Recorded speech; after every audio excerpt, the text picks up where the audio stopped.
Are you sick and tired of blowing money on Google, getting mediocre results, having to compete with people that have been there for a very long time and have huge budgets and, happen to not care that they're wasting a whole bunch of money on Google? Well, I've got some good news for you because you have the opportunity right now. You can still get in early and start reaping the benefit of the Facebook machine and send yourself hordes of traffic, getting thousands of visitors to your brand daily. Facebook is probably, one of the strongest entities, at least online, I would say. And it doesn't matter what you're trying to sell. Okay, we all know that the internet is the best place to get more people interested in your business, hands down, right? The internet itself, almost 2 billion users online. Okay, that's crazy. That's an amount of exposure that businesses could have only dreamed of years ago. So the amount of traffic that you can get to your website is limited, really, only by your own dedication and your imagination. And so what I want to do is show you how you can take Facebook and use it as yet another fantastic source of even more traffic. Because I'm going to be honest with you up front here. There is no one single solution to what you should be doing to get your traffic. If you're only utilizing one source of traffic, you're cutting your own throat. Simple as that. You want to get the most traffic that you can, you have to use different aspects, different resources. And Facebook is yet another one of those. So the first thing we got to talk about is, what is Facebook, right? I mean, come on. Hopefully you know what it is. I hope I don't have to tell you what Facebook is. But, I mean, everybody uses it, right? But just in case you have not jumped on the bandwagon yet, maybe you happen to have just gotten your first computer last week and you just now found out what Facebook is. Well, we'll go ahead and explain it. It is a social network, and it is actually the largest social network. It allows people to connect and to keep up with each other.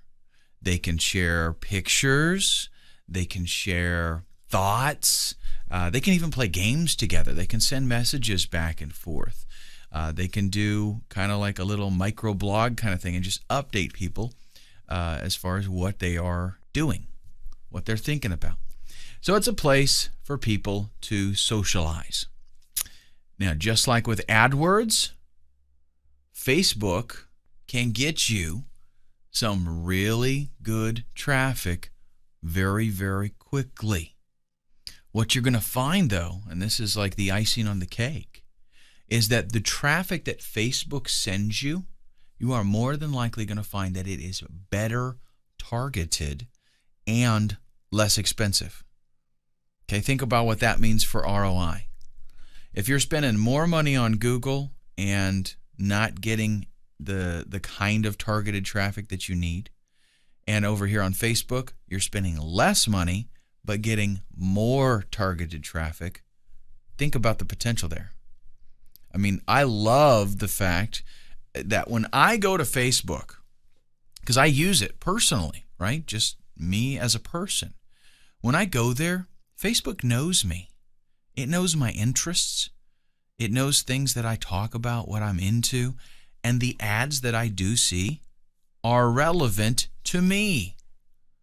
It's awesome. The demographics that they collect at Facebook makes it possible for them to basically give me a custom tailored ad campaign.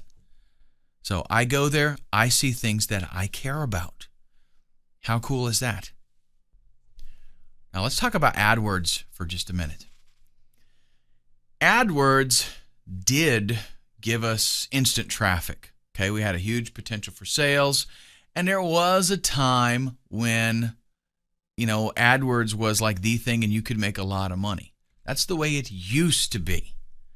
Over the years, AdWords has proven that it really does have some major flaws. As the network has grown, there's been a lot of things come up that really, just cause a lot of problems, make it very difficult. There's a huge network of competition with AdWords. And the pricing there naturally just goes up, right? The more competition there is, the more competitive the pricing has to be, because AdWords works on a bid type platform. So the more people you get there, the more money that is going to be put up to beat out others and get better positioning. So it's become, kind of a headache to me, actually, and I've steered away from it altogether. The question is, can you walk away from the AdWords machine? And if so, how do you do it? Because the fact is, we've got to have traffic. We need to have organic traffic, and we need to have paid traffic. If you're serious about this business, folks, you are going to pay for clicks. That's the bottom line. So how do we get away from the AdWords machine when we need that traffic? Answer, simple. Facebook. It is cheaper right now, much cheaper. The traffic is more targeted, and the user base at Facebook grows every single day. There are a crazy amount of users on Facebook, and their new users are being added all the time. Okay, from some teenager hopping on to grandma and grandpa wanting to keep up with the family. Facebook is growing by leaps and bounds. In the next video, I want to talk to you about some of the reasons why Facebook is so stellar and how you can take advantage of those reasons. I want to talk to you a little bit about bidding strategies now. Facebook gives you two models, the pay per click and CPM, which is pay for impressions. You're actually paying for 1,000 impressions. Both of these types of advertisings offer their own advantages, but you do want to make some educated decisions here on which you decide to go with. The CPM model, which is paying for impressions, is very low cost bidding because it's not performance based. You're just going to get the exposure regardless, and you pay the same amount for the exposure whether or not you get clicks or not. It might be a good viable option for if you want to do some branding or something like that and you're not really concerned about getting clicks. If you want to get clicks though, then it may not be the best solution for you unless you have a killer ad. If you have an ad, like one of the things that I always tell people is if you do a pay-per-click ad campaign, right, and you find out that your ad gets like crazy conversions, then you may want to consider doing a CPM with it because you will actually end up paying less. Gives you great exposure. So, if you want to do a brand name, like I said, if you want to start generating buzz about a product, if you go, if you get an ad that's out there 162,000 times a day, it's hard for people not to notice it. And we're talking about a whole lot of page views on Facebook. If your niche is getting a lot of exposure, a lot of interest, and you can get that ad in front of the right people, the click-through rate on your ad can be phenomenal. And again, with the CPM model, that can be financially very beneficial to you because you pay the same rate for those 1,000 impressions regardless of how many times people click on them. That's why it's traditionally it's lower cost because the ad just shows. You don't really know if people saw it. You don't know even if if it happens to appear on the lower half of a page and they don't ever even scroll down, it still counts as an impression. So that's why it's a lower cost. But again, if you can get good placement and you can get the good exposure, it can be a great model. CPM or CPC is cost per click. This is where you bid, and it's performance based. You're going to bid a certain amount and you will pay if you get a click. Very easy to budget this way because you know that you paid a certain amount, and if you know your conversion rates on your sales or landing page and you know your profit, it's easy to calculate what you can spend on your CPC advertising. And you know, okay, if I get this many clicks, if I get 100 clicks, I will make 2 sales.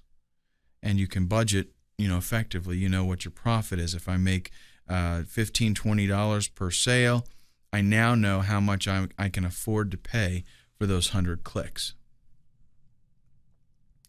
When it comes to costs, you need to try your best to budget yourself and estimate something that is going to be, at least a reasonable facsimile of what you're actually going to be paying. Facebook is very good about adhering to what you say you want to spend every day. So understand, and that can be a double-edged sword, right? You can, if you're doing really well, you can actually cut yourself off in any given day if you set your limit too low. But it's very good because with a lot of other advertising opportunities, I won't mention any names, but their initials are Google, you can set a limit and they might not pull your ad in time and you can pay considerably more. They have attempted to fix that, at least because of a lawsuit. Let's talk about keeping the costs down. Limit the number of ads that you run, because keep in mind here, the more ads you're running, if you've got a certain amount of a budget that you want to spend daily, then, hey, you got to divide that up between all of those ads. Lower the daily budget amounts.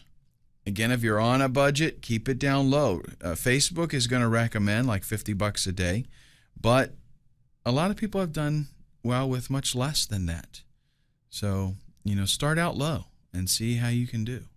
See if you can start making some money. And I always advise people, if you're first starting out with this and you're not sure about it, start low. And then when you do get the system perfected and okay, for every dollar I'm spending, I make $2. Well, then take some of that money once you get that first, ClickBank commission check, reinvest some of that and ramp up your advertising even more. Once you got a proven system, that's the way to go. Consider using the CPM model, especially once you find out how well an ad converts. And then also, you can lower your bid amount and see if you're still able to get placement. This is an effective way to, still get yourself in there, but not be having to pay so much. A lot of times what you'll find is that you go in there with a bid amount and beat out everybody else, and you're up there and you're in the first place and you're spending a lot of money. And if you cut your bid in half, essentially spending half the amount of advertising, you can still, you can still show up. You might not get the top position, but you'll still be on the page, and a lot of times your click-throughs won't even go down. So after you get yourself, what you got to do is get the campaign going, get yourself some impressions, get some data so that you can do some tweaking and testing, and then you start to make some adjustments so that you're spending the least amount that you can possibly spend and make the most out of that. Up next, we're going to talk about tracking. Remember those goals we set earlier on? Well, we didn't do that just for a training exercise. We have to, once we've got everything in place, we've got to go back and we've got to see how well is our campaign doing. And we do that with the ad manager. Check this out. Campaign names. We can see the different campaigns that we've got running. Our status. Not all your campaigns are going to be active at once, more than likely, because a lot of times we'll shut some off while we're doing some other stuff. This lets you go through and see which campaigns are running, which ones you're paying for. The last update date. This is going to help you track multiple ads, the things that you have done to make changes and edit them. And also you can see which ads have not been changed and for how long. Budget amounts. This shows you a set per campaign amount for the daily budget. So it's a nice snapshot of what you got going on. Clicks. How about this? The number of clicks exactly that a particular ad has generated. So you use that in conjunction with maybe your website tracking tools. That'll tell you actual sales and conversion rate. So you can know, okay, here's this ad got clicked. This ad, when it gets clicked 50 times, I make 1 sale. Okay, because you can go to your website and you can see, okay, here's the amount of clicks that I got. Here's the amount of sales that I had. Impressions. This is a nice feature. How many times has your ad showed up on Facebook pages? So this way I can see this is how many impressions I've had. This is how many clicks I've had. So we know what our conversion rate is on the ad itself. The click-through rate percentage. It's actually what I just talked to you about, the clicks and impressions. That's calculated for you in the click-through rate. So this is, I got 100 impressions. I got 5 clicks. That gives you a 5% click-through rate. Average CPC. How much has each click cost you on average? Because sometimes, you pay more and sometimes you pay less. So this is going to average it out so you know what your advertising per click is costing you and how much you have actually spent in advertising. And then the stat ranges. This allows you to see the lifetime, stats of a particular ad. So how well it has performed over, the past day, the past week, lifetime, that kind of thing. In this, our last video, we're just going to go over some things to help you tidy up Facebook and get it performing to its peak. One thing that you want to do in your Facebook account is create a group page. The group page is very easy to manage. It allows you to do a whole lot of hands-on kind of stuff and create, an online version of you or your products or your services. Gives you better targeting. If you're using a personal Facebook account to launch your ads, running your main account as a place, as a contact place, can actually be a little bit overwhelming from a user's standpoint. And you don't want, probably you don't want to see your customers seeing all the wall posts from, your high school buddies and stuff like that. So having that group page is a way to keep your business section over there on your business section. We can promote multiple products at once with ease.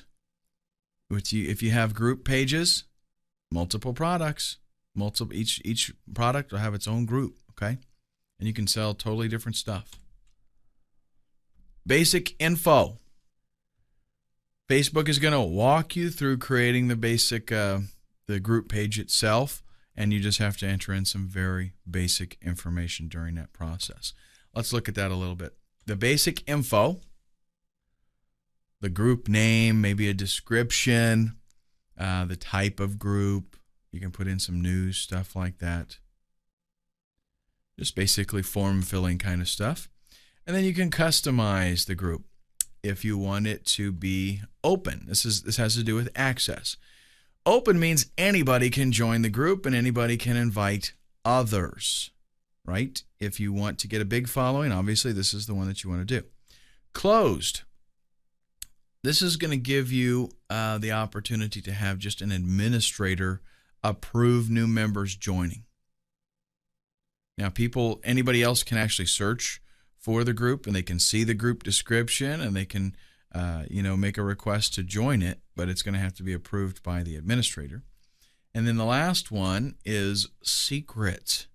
This is going to hide the group from searches. Only people that are invited by the admin are going to be able to get in here. So if you've got maybe some kind of exclusive promotion or something like that that you want to make available just to a very tight-knit group of people.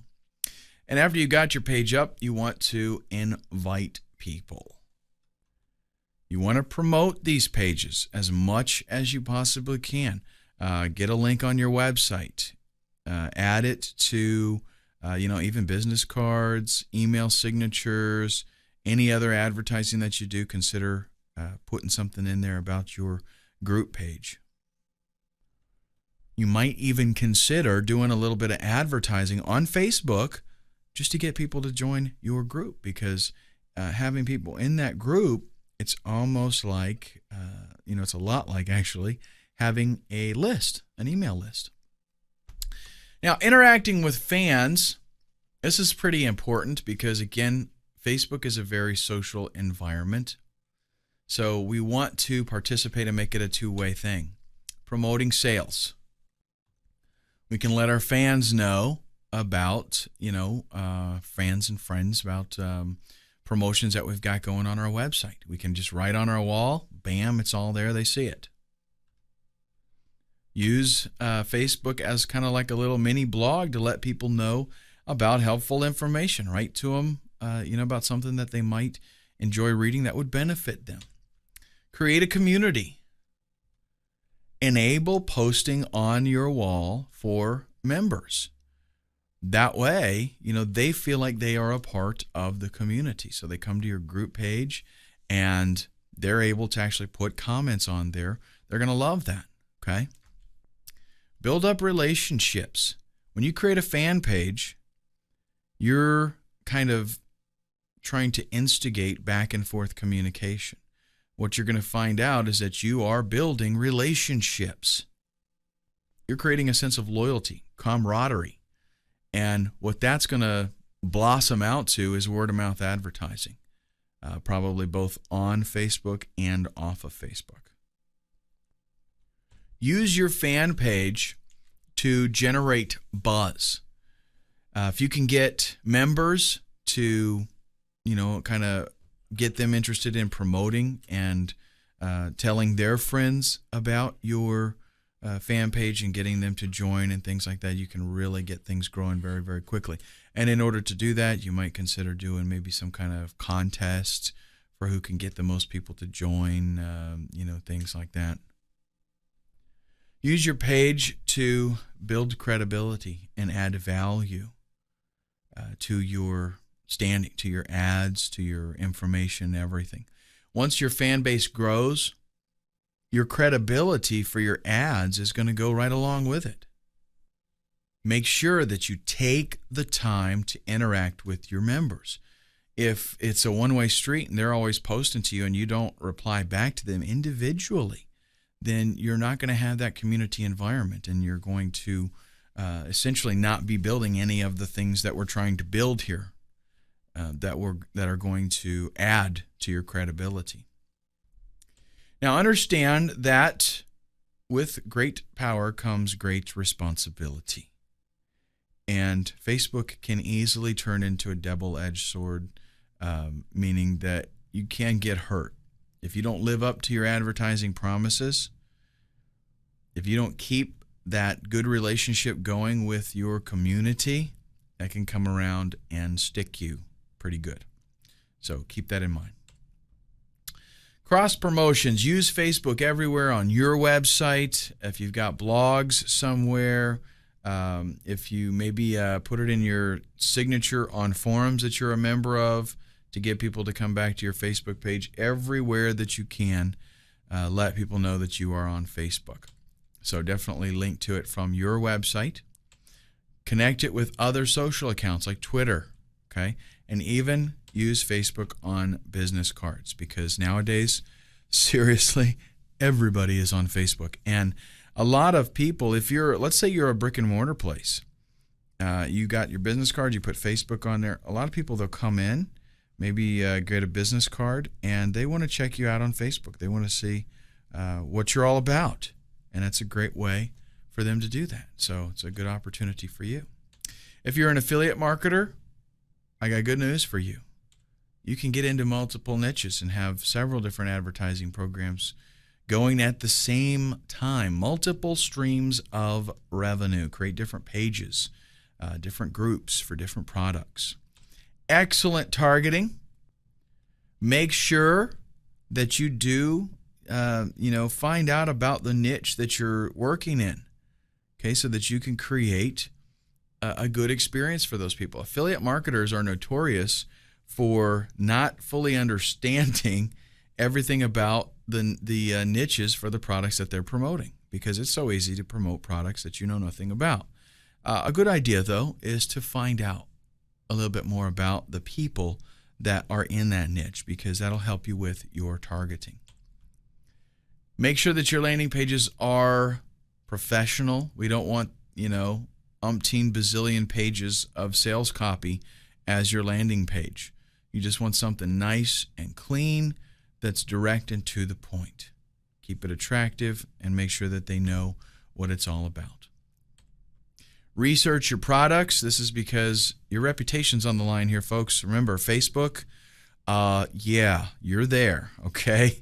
And unless you want to create a new Facebook account every week under a different name, you're going to want to make sure that you're promoting products that come through, okay? And remember, even as an affiliate marketer, this is your business. Treat it that way. Your efforts are for your business. So you want to put some pride into what it is that you're doing. Don't just, go out there and blah, blah, blah. I don't care. I just want to make a quick buck. That's not the way to do this long term. It might work for a little while, but it's going to quit. And in conclusion, Facebook will allow you to save money on advertising. It allows you to reach 500 million users and growing. It allows you to fine-tune your campaigns to target the exact demographics of what it is that you want to look for, what kind of person is going to be interested in your product. It allows you to fit your advertising to your budget. You can develop relationships with fan pages and cause your following to grow virally, gaining word-of-mouth advertising. And all of this is going to yield a higher return on investment with the increased exposure that you will no doubt attain from Facebook. Now remember, there's no set rules. There's no secret formula that's going to make everybody successful on Facebook. You're going to have to do some trial and error.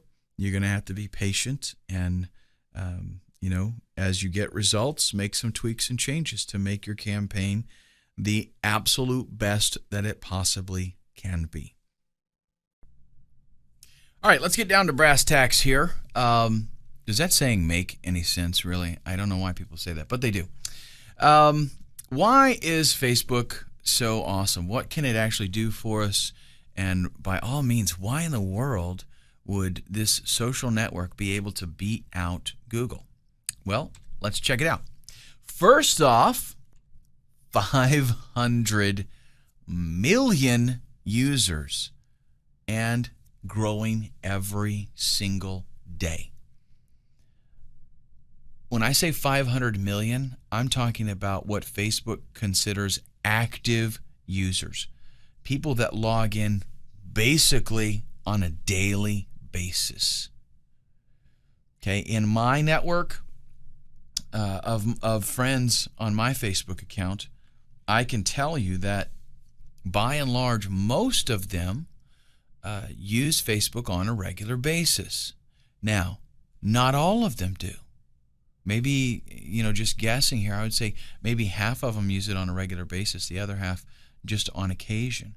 We're talking about 500 million users that log in every day, okay, and use Facebook. So the number of actual users, who knows what that might be. It could be anywhere between 750 million to a billion.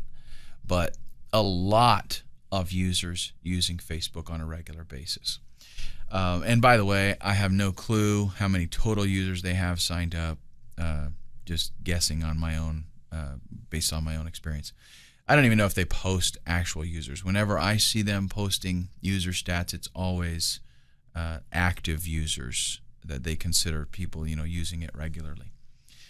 Facebook is a different model than Google. Facebook is all about users. It's not about advertisers. They are wanting, basically because of the nature of what Facebook is, it has to be something where people feel comfortable using it. It has to be something where, in other words, ads are not obtrusive or obstructing. People go to Facebook to use Facebook, right? They don't, like with Google, they go there to maybe do a search to find something, and maybe they're looking to buy something and they want ads to come up that are relevant to that, obviously. With Facebook, though, they have to be a little more careful because people they're going to Facebook to use the site, to interact with their friends and colleagues. So it's okay to have ads show up. They're not looking for ads, though. They're not looking for products, but having the ads show up, if they're relevant, if they're pertinent to that individual, that's fine, and people don't usually have a problem with that. Now, because of those differences, there is a new book of rules here. You have got to learn the rules because you absolutely have to play by those rules. Now, if you do, if you play the game like Facebook wants you to, the chances of you getting a higher yield on every single dollar that you invest are absolutely fantastic. So we're talking about getting more back, ROI, return on investment, getting more back for everything that you spend. There was a campaign that I used to have on Google that basically for every dollar that I would spend, I would make $1 back. And that was pretty cool with me at the time. I would spend maybe in a month's time, I would spend $1,500. And by the time I did my expenses and advertising costs and, pulled that away from sales, I was making $1,500. So 100% ROI. Absolutely fine. Well, with Facebook, you're looking at spending less and getting more actual sales because the traffic that you're getting, much more targeted traffic. Now, what you got to do is, I know you have probably tried AdWords, but forget everything that you know about traditional pay-per-click, especially Google's pay-per-click model. You might be tempted to think that, I've done AdWords, so I'll just apply everything that I know to Facebook, and boom, away I go. Well, what's going to, more likely than that, it's just not the same game. The tricks that you used on AdWords, good chance it's not going to work on Facebook. And there are things that you're allowed to do on AdWords that you're not allowed to do on Facebook. Just point blank. Because again, it's focused around the user. It's a social network. So they have to make sure that everybody's playing fair. They have to make sure that their credibility isn't questioned, right? What I'm going to be showing you in this course is how to make powerful Facebook ads. Ads that are going to, get users' attention, that's going to pull them in, make them want to click the ad and come check out your site. Now, I will mention from time to time some of the free and organic traffic that Facebook allows us to cultivate, but we're focusing on doing some paid advertising here because that is where there is a lot of power on Facebook. Now, the Facebook rules, which we will be dealing with fairly extensively, are very, very serious. You mess up and you get banned. And they've done that a lot. They've done it many, many times, and it won't hurt their feelings one bit to do it again. Okay, so we're going to be spending a good amount of time on the do's and don'ts kind of stuff with Facebook. I want to keep you, ahead of the game so that you stay in Facebook's good favor. One of the things that we're going to be looking at is your landing page. It's important with Google AdWords, and it's even possibly more so important with Facebook. They're actually going to monitor your landing page And if you break any of the rules, you're out of there. Sayonara, adios, hasta la vista. So very, very, very important that we know the rules and that we don't, like with some things, and I confess, there have been campaigns that I have launched where I know what the rules are, okay? And maybe I will set everything up to pass the test, and after I get the approval and everything's good, I might go back and do a little bit of changing. Well, you got to be really careful with that kind of stuff with Facebook because, like I said, they will monitor your landing page, and if all of a sudden something is not right, you're gone. So you got to be careful. I mean, you might get a warning, but you might just get pulled. Okay, let's talk about some exposure here. Again, we've got approximately 500 million users, but guess what? In the United States, we've got about 300 million of those. Okay, a little bit more, perhaps. That means a little bit more than half of the users on Facebook are here from the United States. The other half being from, guess where? Everywhere else in the world. As a matter of fact, just about every country represented. Okay, so huge reach here.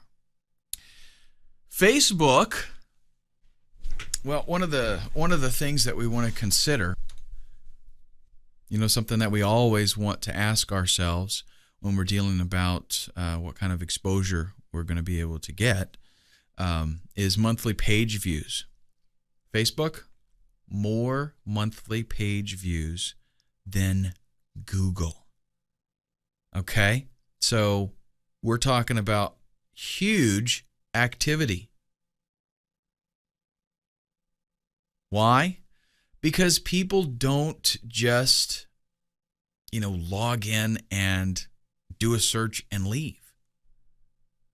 As of July 2010, 500 million active users. Again, that is people that are pretty much logging in on a regular basis. 50% of the active users log in daily. Now, that's a phenomenal number. That means 250 million people that log into Facebook every day. And what do? They don't do like with Google. Just go there when they need something and do a search and try to find out some information about it. No. Facebook users go in and they stay there on Facebook. For how long? Well, around a total of 500 billion minutes a month. Now, that's a lot of clicking, boys and girls. That's a lot of visiting pages. The way Facebook works is this huge network where you have friends and you can see things that your friends talk about. You can see pictures that they share. So what people do is when they go to Facebook, they might update their stats, but then they check out what their friends are talking about, and they might click on their friends and might look at something else. Okay, and they might spend, if you do the math here, you're talking about every user on the average spending 10 minutes on Facebook every single month. That's crazy. Okay, that is some awesome exposure. That means a lot of opportunity. Think about this. You're on Google, you do a search, ads show up, you look in the organic results, you find what you want, you click on that, you keep reading. Those ads are gone. They disappear. Adios, no more ads. Facebook, I mean, think about that. You get 60 seconds of exposure maybe if they have a lot of links that they have to click through to find what they're looking for. Facebook, average of 10 minutes. Every time they click on something, there's going to be some kind of ad somewhere. Opportunity for you. Great exposure. Awesome. Worldwide appeal. 70 different translations of Facebook available. That covers pretty much every country on the map, right? Just about, at least. The lost city of Atlantis, we don't have a translation for them. 70% of the site's users, again, outside the U.S. So you can actually target specific countries if you want to, or you can reach everybody. Totally up to you. And one of the things that makes Facebook so crazy powerful is the potential to cause something to go viral. What in the world does viral mean? Viral is when an individual tells all the people that they know about something. And then those people, it is something that is so interesting that those people then tell all the people that they know. And you can see that we've got an exponential growth here that is absolutely phenomenal. Because it could start out with me seeing something and going, wow, that's cool. And then I tell my buddies about it. Maybe I've got 500 friends on Facebook. Of those 500 friends, maybe 50 of them want to tell other people about it, and they've all got 3, 4, 500 friends. Okay, you can see what happens there. Something goes viral very, very quickly. This is how videos on YouTube go from being posted and having no views to having 1 million views in a very, very short amount of time, because it goes viral. People spread that video to their friends, and their friends do the same thing. Now, Facebook has a lot of features that allow the potential for viral activity. For example, the actions that you do are known to your friends. So in Facebook, maybe you do a quiz, or maybe you play a game, or maybe you comment on something. That shows up to all of your friends. So they see what you're doing. If you talk about a website, they all see that. If you play some game, right, they're going to see that if it's a Facebook game. Well, it also has the feature called like. And basically, comments, pictures, ads even, all have this like feature where you can go there and you can say, hey, I like that. And you just click like. And it kind of keeps stats. Well, so let's say your friend likes something, you'll see that. And you'll check it out. Why does Johnny like that? So you check it out and you're like, yeah, I like that too. And you like it. You click the like link on there. Well, the more people do that, that thing can go viral very crazy, because let's say you discover something like your own awesome product that you're trying to promote and you like it, right? Your 500 friends, they all see that you like this thing. And they're like, wow, I wonder what's up with that. And so they check it out. Some of them like it. Whoa. Now the friends that they have see that they liked it. And they check it out. And it starts to fan out from there exponentially and goes viral. It's a pretty powerful concept, something that you should not underestimate. One of the things about this like thing is that it's perceived kind of like a personal recommendation from somebody, right? And that kind of word of mouth is the best advertising that you could ask for. So if a friend says, hey, I like this product, other people, it's kind of like they're being told personally, hey, Jerry likes that. Jerry thinks this is a good product. I'm going to check it out. So this is a very, very powerful feature. And again, what we're talking about here is why is Facebook such an excellent source. These are things that Google does not offer. And what's so funny is even an ad can be liked. So somebody could see one of your ads and like it. What happens? Instant exposure to all of their friends. Now, Facebook targeting. This is something that I perceive as probably one of the greatest benefits of Facebook. And I'm not sure, if they intended to do this from a long time ago. I assume so. The guy that started Facebook. Did you see that movie, Social Network? That was actually a pretty cool movie. I liked it. And from that aspect, it wasn't so much, early on, I don't think it was a thinking of, let's create this site so we can, get rich and make a lot of money. But at some point, when it started to grow so quickly, somebody said, hey, you know what? There is something here, and we could clean house with this at some point. Well, I don't know if they started this with that in mind, but Facebook collects a lot of information about its users, and it basically has to. Okay, like their age, their gender, hobbies and interests that they have. And it's not that you absolutely have to fill out all this information, but for the most part, people want to because they want to find other people with similar interests. They like to talk about movies that their favorite movie. They like to talk about what kind of activities they're into. And in doing that, Facebook is collecting demographics that are extremely powerful. Not only does it allow us to focus in on the right user, if I got a product that does not appeal to females, why in the world would I want to pay Google for ads, when it's going to be a woman possibly doing the search? I want to be able to say, hey, this has got to go to men, right? And with Google, they have some limited demographics, but they have no idea who's using the computer, okay?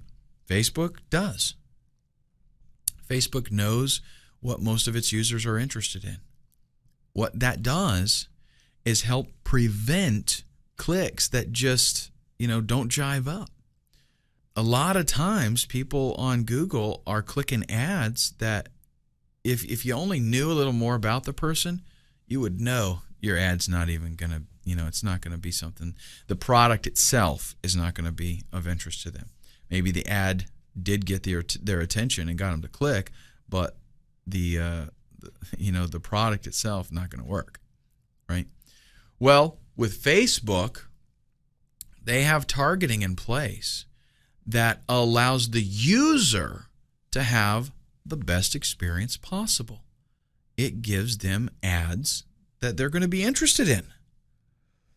And honestly, if you look at it from the user standpoint, that's the best situation. When I use Facebook, and even let's say that I'm not on Facebook. Let's say I'm on a news site, right? How many times do you go to a news site or a tech site and there are ads on there that you're like, that is so not relevant. I couldn't care less. Okay, that's because they have no way of knowing who you are. So they basically have to get that exposure out there and try to appeal to you. What happens with magazines? Typically, a magazine has a theme.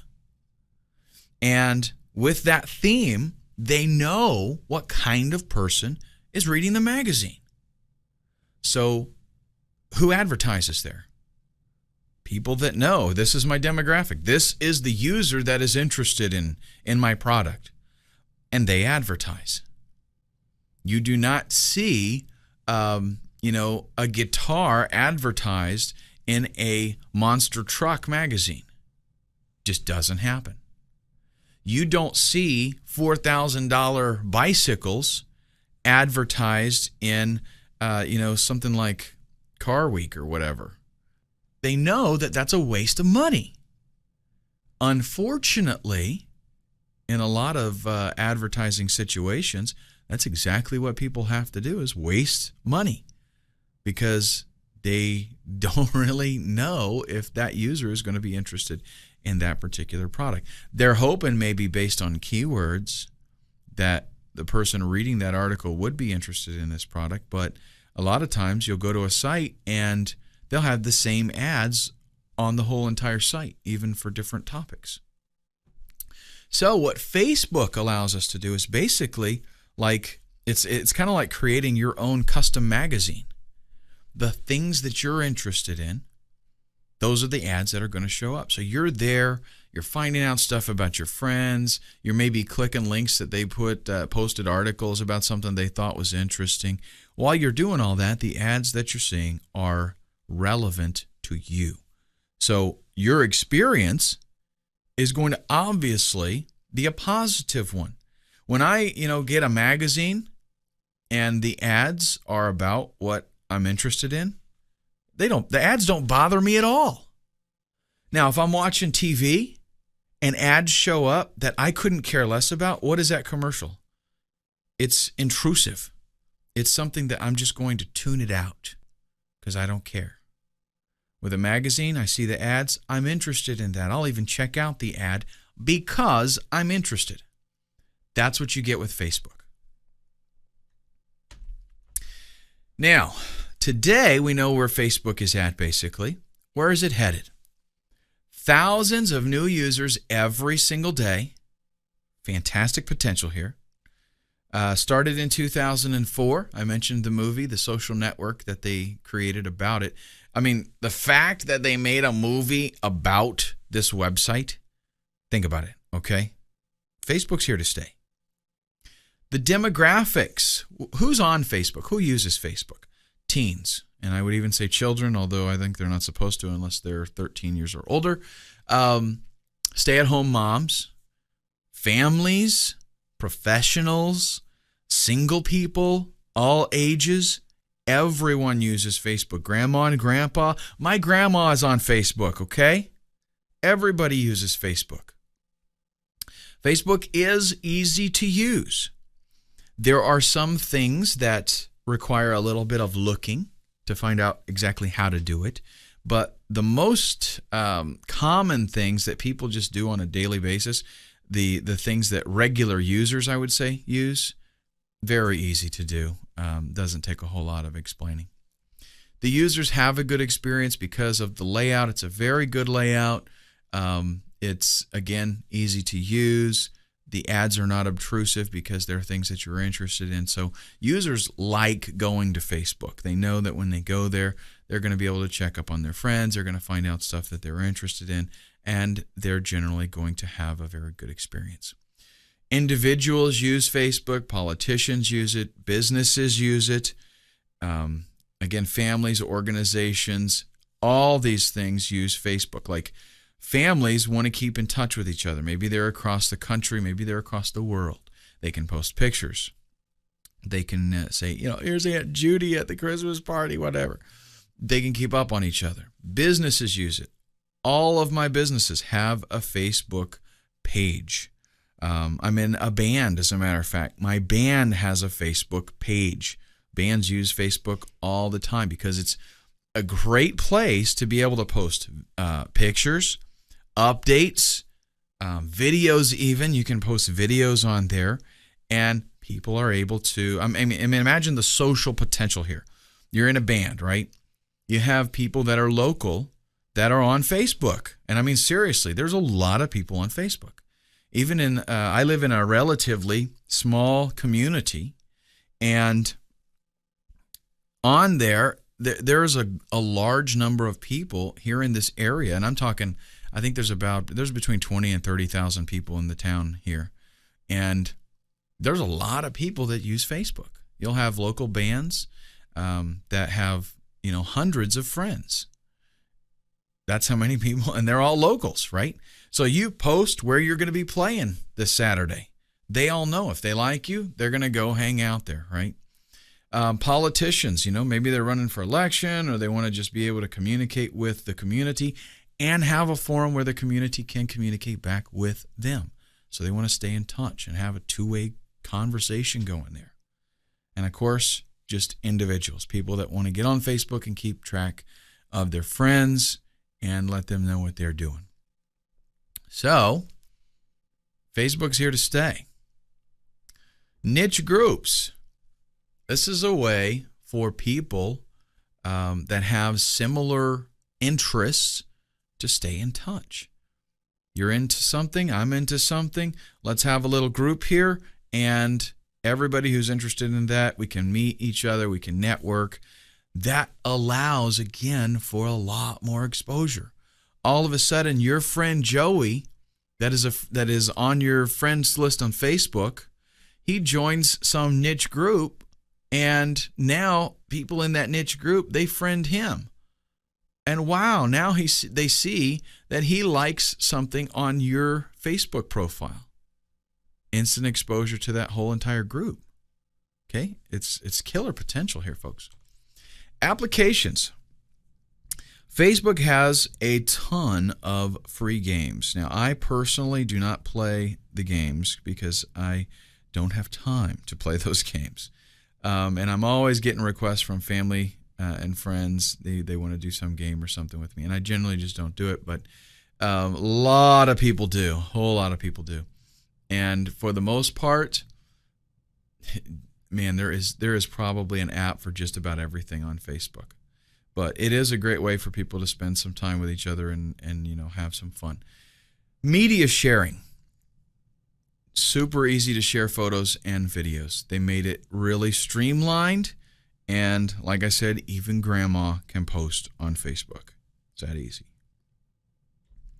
Custom privacy and behavior settings. This is a nice feature that allows you to, let's say that you did something on Facebook that you do not want all your friends to know about.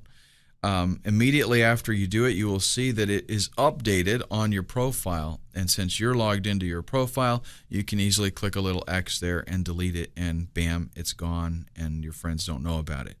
So if you did something that you're like, oh, I wish I wouldn't have done that, and you don't want it on everybody being updated, you can go in there and get rid of it. You can also elect to not share certain types of information by default. Okay, so there's some privacy settings in there that you can say, hey, you know what? I don't want this posted on my profile, this kind of stuff, and it won't happen. One thing, let me tell you a little story. I had some friends in high school, and Facebook was started in 2004, okay? I moved out to California. I grew up in Florida. I moved out to California in 2000, actually at the end of 1999, I think it was. And I kind of lost touch with a lot of my friends. Well, 2004 came along. There's Facebook, started to grow. And believe it or not, I have been using Facebook for maybe a couple of years now. And this is 2011. So I signed up for it years ago, but I didn't really actively do anything with it.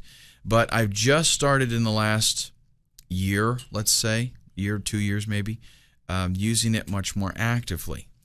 And all of a sudden, just in the last 6 months, I got the bright idea, wow, I should look for some of my friends and see if they happen to be using Facebook. And guess what? A lot of them are. So I found a lot of friends from high school, friends from, after high school, and that I lost touch with back in Florida. And they're friends now with me on Facebook, and we can see each other's pictures. We can be like, dude, you got fat after high school, It's really a great opportunity to make a connection. So even outside of your marketing, really, Facebook, I think, is a pretty it's interesting site that you should sign up. I know a lot of people are a little bit leery about sharing information online. I do have people. I had some lady months ago. I was talking to her about generating traffic, and I mentioned Facebook, and she about freaked out. No way am I going to use Facebook. I don't have nothing to do with that site.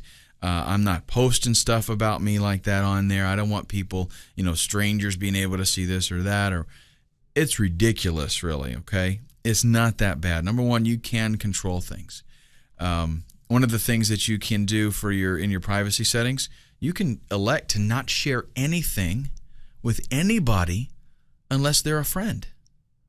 So people want to be a friend, they have to request it, and you have to approve it. You can leave your profile where it's completely open and everybody can see it. That's up to you totally. And if you don't like that, then don't do it.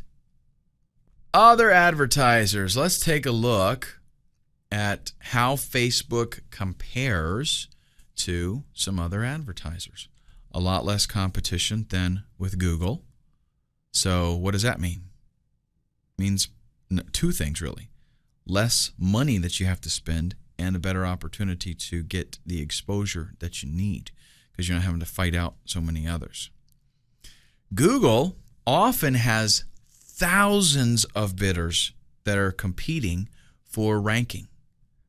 A lot of times it'll maybe be 24 people, 24 different companies really bidding against the same keywords, but or the same ads, for the same ad space. Sometimes hundreds and even thousands of bidders trying to get in there. So what does that mean? Hard for you to actually get a good position without paying a whole lot of money. There are some niches that $5, $10, $15 a click because there's so much competition. So right now what we're looking at is around 1/20th of the number of competitors on Facebook. So that gives you, you still got time. Get in there and get your Facebook real estate. Get your traffic now while there are so few competitors. Because Facebook advertising is still fairly new, the bids are pretty low. You're not going to spend, you're going to spend a fraction of what you would spend on other ad networks. Specifically, let's take a look at Google versus Facebook. Google is still the king. I have to give it to them. I mean, they are still the go-to place for a lot of advertising budgets. And it's probably going to be that way for a little while. But Facebook does have the best chance of knocking them off the hill, the whole king of the hill thing. Facebook is a contender. They're not to be ignored. And I, at some future point, would not be surprised at all if Facebook and sites like it were able to beat out Google as the go-to place, for advertising. Because it's just, once people find out that with Facebook they can target the right people, they can have a better return on investment, then obviously that's the place that they're going to go. But fortunately for us, we know this right now and we can get moving, whereas a lot of companies are not quite there yet. They're still thinking that Google's the only option, and they're out there blowing their money. I know of companies that spend thousands of dollars a day on Google advertising, on AdWords. And they could take that money and be, getting more back for it by spending it over at Facebook. But fortunately, they're not doing it right now. So I'm going to let them spend their money, and I'm going to spend mine in a different location. So there's less competition on Facebook than there is on Google. That means less cost. We have better targeting on Facebook. With Google, we can do some geo-targeting. Wow, that's cool. But with Facebook, I can get my ads directed to the right people. People that are not necessarily looking for, with Google, you go there, you do a search, bam, there's some ads, keyword relevant. Also, you're on a website and the article has keywords in it and they show you some AdSense. That's awesome, great. But Facebook, bam, there you go. I'm doing this, I'm doing that, ads, and they're all right directed at me. More page views per month on Facebook than on Google, and the whole site is community oriented. So we've got a lot of reasons why Facebook has a potential here for knocking Google off the hill and becoming the king of advertising. Let's talk about who Facebook is right for. In the next video, we're going to take a quick break here, and then we'll basically just decide who should use Facebook and who shouldn't. Now, I mentioned before that Facebook does have some rules, okay? And that affects our ads. So there are some things that, it's just not going to approve. But for the most part, you're going to be able to use ads for just about anything, okay? I'll go over the do not lists on the next slide, but for those of you that have an online business, If your traffic is, if you want to drive traffic and get sales to your website, Facebook's going to help you out with that. Okay. If the ads are well created, then they're going to send traffic to you. It's as simple as that. So the ball is in your court from that standpoint. Your sales page, your landing page needs to do its job. Facebook will get you the traffic. If you've got a brick and mortar business, maybe you got a small shop, it doesn't do directly online sales, so to speak, you can still benefit from Facebook ads because you've got the potential there for geographically targeting and interest-based targeting, and that gives you a whole lot of options even with a brick and mortar business. You could use Facebook to promote your company's website, maybe generate some walk-in sales, right?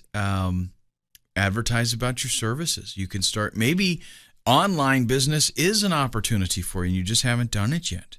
Maybe what you sell is, you got the brick and mortar shop and you sell products that you could market online, but you haven't expanded to that. Maybe this is an opportunity for you to kind of catapult yourself up to that level. Affiliate marketers, you're going to like this. Facebook is very friendly to affiliate marketers. Google, But as long as the products that you're pushing fall within Facebook's little box that it puts products in, there's no problems.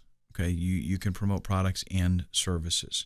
And really, as an affiliate, Facebook is ideal because you can, get yourself into a lot of niches. You can have products that are in a variety of niches. Organizations. Maybe you want to talk about your mission, causes, maybe you're doing a fundraiser, stuff like that. This is a great place because, again, it's community oriented. If you're, you raise money for breast cancer, right? And you have a breast cancer awareness Facebook page, people that have had some kind of experience with that. Maybe they've had cancer themselves. Maybe their mother died or something from that, and they're interested in that, and they want to help and support it. You can get a lot of friends that way, and then when you do have that fundraiser, bam, you talk about it. All your friends are there. They see it. They talk about it to their friends, and it grows out and can become viral. Politicians. Yep, I know we love them and we hate them, don't we?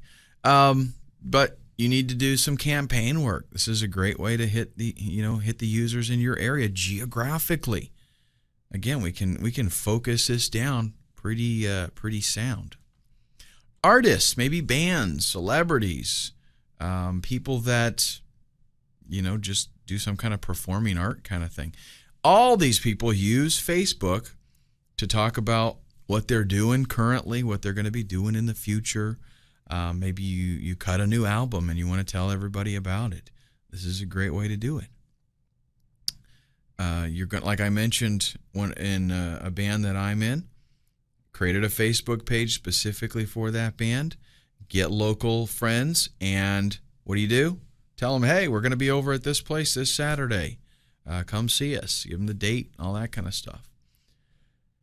Now, the don't list. You do not want to use Facebook if you promote tobacco products. Remember, Facebook is very user-oriented, okay? So they want only the best for their members, and they're going to be very careful about advertising. Okay? If you promote pornographic material, don't even consider it. Anything alcohol-related. If your ads are misleading and hypey, how about that one? That cut out a whole bunch of internet marketers right there. You can't do it. And they're going to, they reserve the right to check your ad out and say, you know what? That is a whole bunch of hype. Bam, you're gone. If you promote illegal products, you cannot use Facebook. If your products are scams, if it gets reported that this product does not do what it says and it is just a bogus product, they're not going to allow it. So if you fall into any of these categories, I'm not talking about getting your ad pulled. I'm talking about you will be banned, as in, I'm sorry, you can't advertise with us anymore. So you want to be very careful that if one of your products falls into these categories for whatever reason, don't use that to promote on Facebook.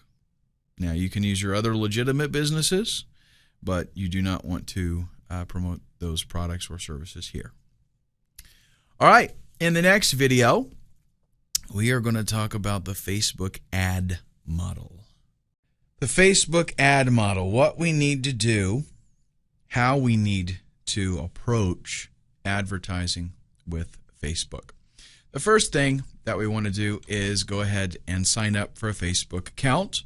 Very, very easy, simple walkthrough process. I probably don't need to demonstrate that for you. Okay, just go there.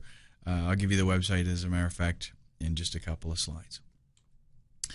If you've got multiple ventures, you want to create a main account, and then you create groups for each venture.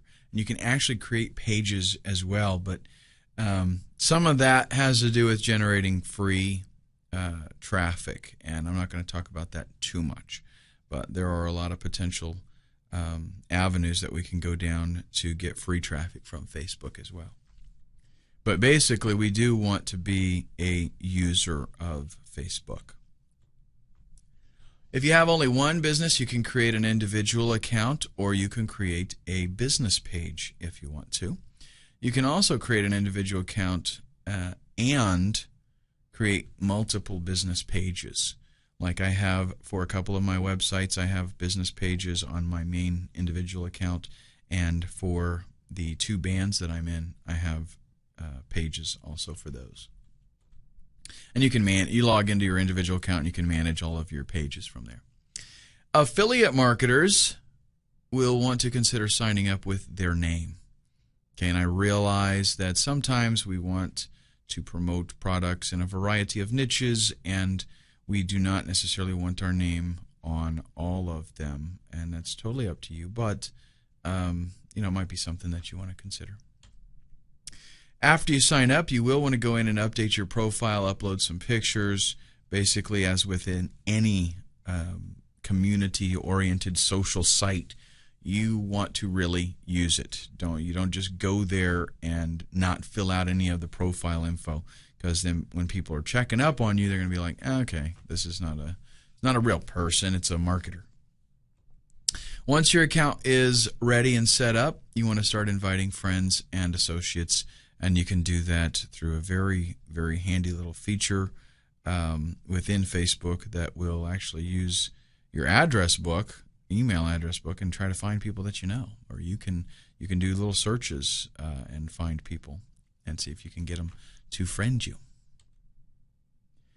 Now, as you're doing all of this, I've mentioned briefly already, you will generate free traffic, okay, in addition to your paid campaigns. So just by having the account and getting friends and filling out your profile, you will get people that are interested in you, and they will get you traffic. What happens that I notice, I have a few marketing buddies on my Facebook account, and I will get people friend me because they were on their list, and when maybe they said something about me or they liked something that I posted, and I'll go in there also and I'll comment on their stuff. I'll post on their profile and I'll comment on their wall and stuff like that. And their friends see that stuff, and so they check me out, and then they want to friend me. So, of course, and when they come to my site, or my profile page, my wall, they are going to see some products that I have, and again, that's going to give you organic traffic. Now, we want to, when we get started with our advertising campaign, we're going to go to facebook.com/advertising. And then we click Create an Ad, and there's 3 easy steps to designing your ad. You want to put in your URL. Where do you want these people to go when they click on it? Create a title. This would be kind of like a catchy headline kind of thing. Understand that Google's ads are keyword oriented, right? Well, guess what? Facebook ads, They don't need that. If, though, well, let's say you do want to create a headline that states what it is. Okay, you got to be honest about it. Okay, you don't just do something just to get their attention and make them click on it. You've got to create a headline that does state what it is about. Okay, but at the same time, you do want to draw their attention. Okay, and that's something that we will talk a little bit about later. But then the next step is the body text. That is the real essence of the ad. It's going to tell them a little bit more about what it is that you're selling. What are you trying to offer them? So obviously there you want to relate a benefit to them. You're only going to get 135 characters. So you've got to really put in, some good stuff. And then an image. How awesome is that? This is optional. You don't have to do it. But I recommend it if you want to get people's attention. If you've got maybe a picture of your product or something that maybe it's a service that you're offering and this would be complementary to that, it's well worth the effort. You want to get that picture in there because, like I said, it does help get their attention.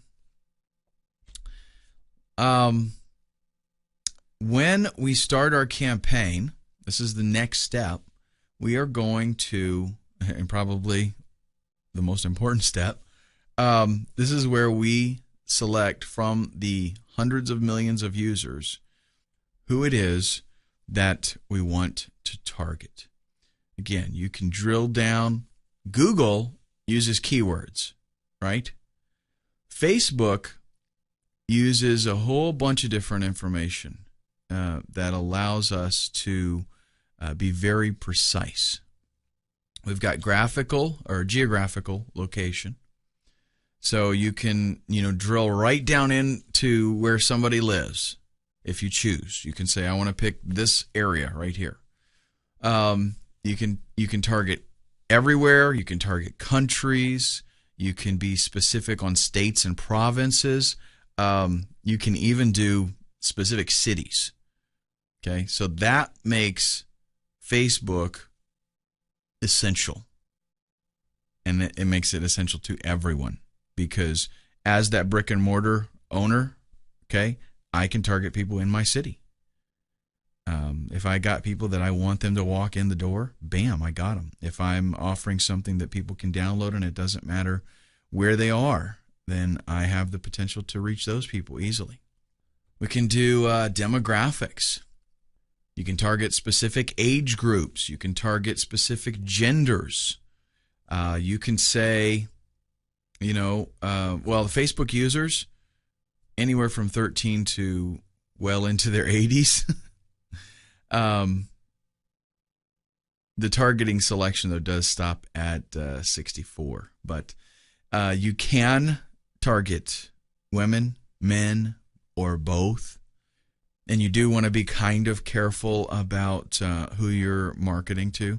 If you're marketing a product that, should not be marketed to 13-year-olds, then you want to make sure that they're excluded, okay? Because you can get banned for stuff like that. Likes and interests. Now, this is a very, very cool and powerful feature.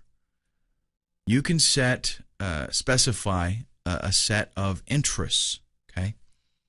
That's kind of like keyword targeting, but it's a little bit more specific. Because with keyword targeting, I've got to put in some specific keywords that I want to trigger my ad. Well, Facebook, though, I can pick an interest. And then when those users pick an interest, bam, it's a match. So that's something that Facebook says, oh, these people, they want to hear more about that, so show them those ads. So, in other words, if I'm on AdWords, I have to put in, how to play guitar, how to play electric guitar, how to play acoustic guitar, beginning acoustic guitar lessons. I have to put in all these crazy keywords. And who knows what, people are actually going to type to get my ad to show up.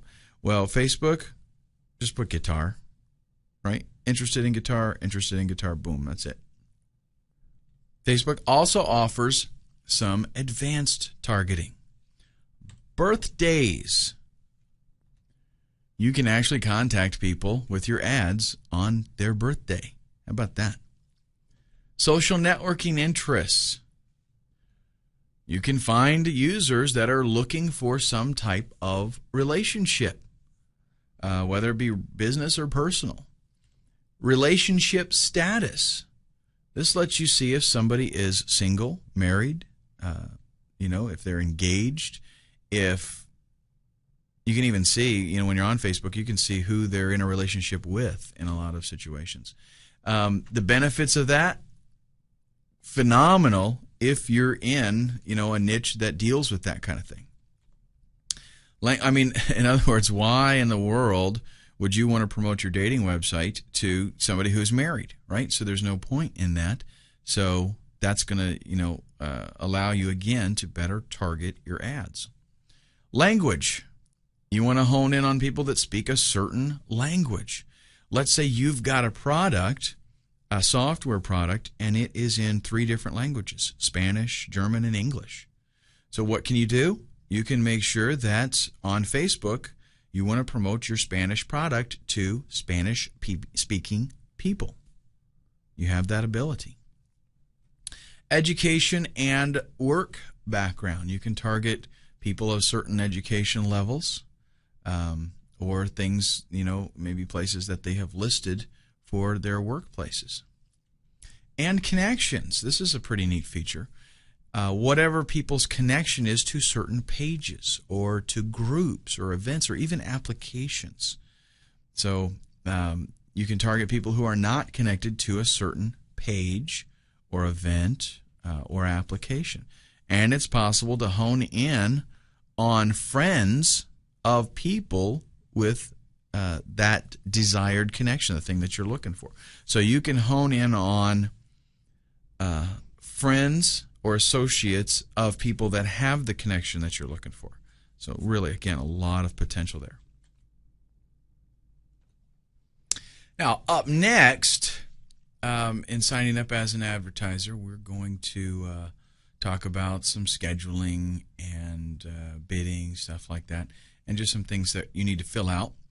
One is currency, and this is the currency that you'll be using for bidding. So you're going to specify that.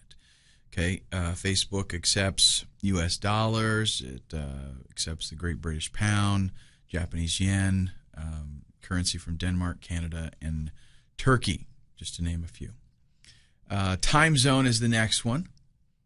This is your time zone as the advertiser. It wants your geographical location. A campaign name. That's something just for you to specify so that you know what this campaign is.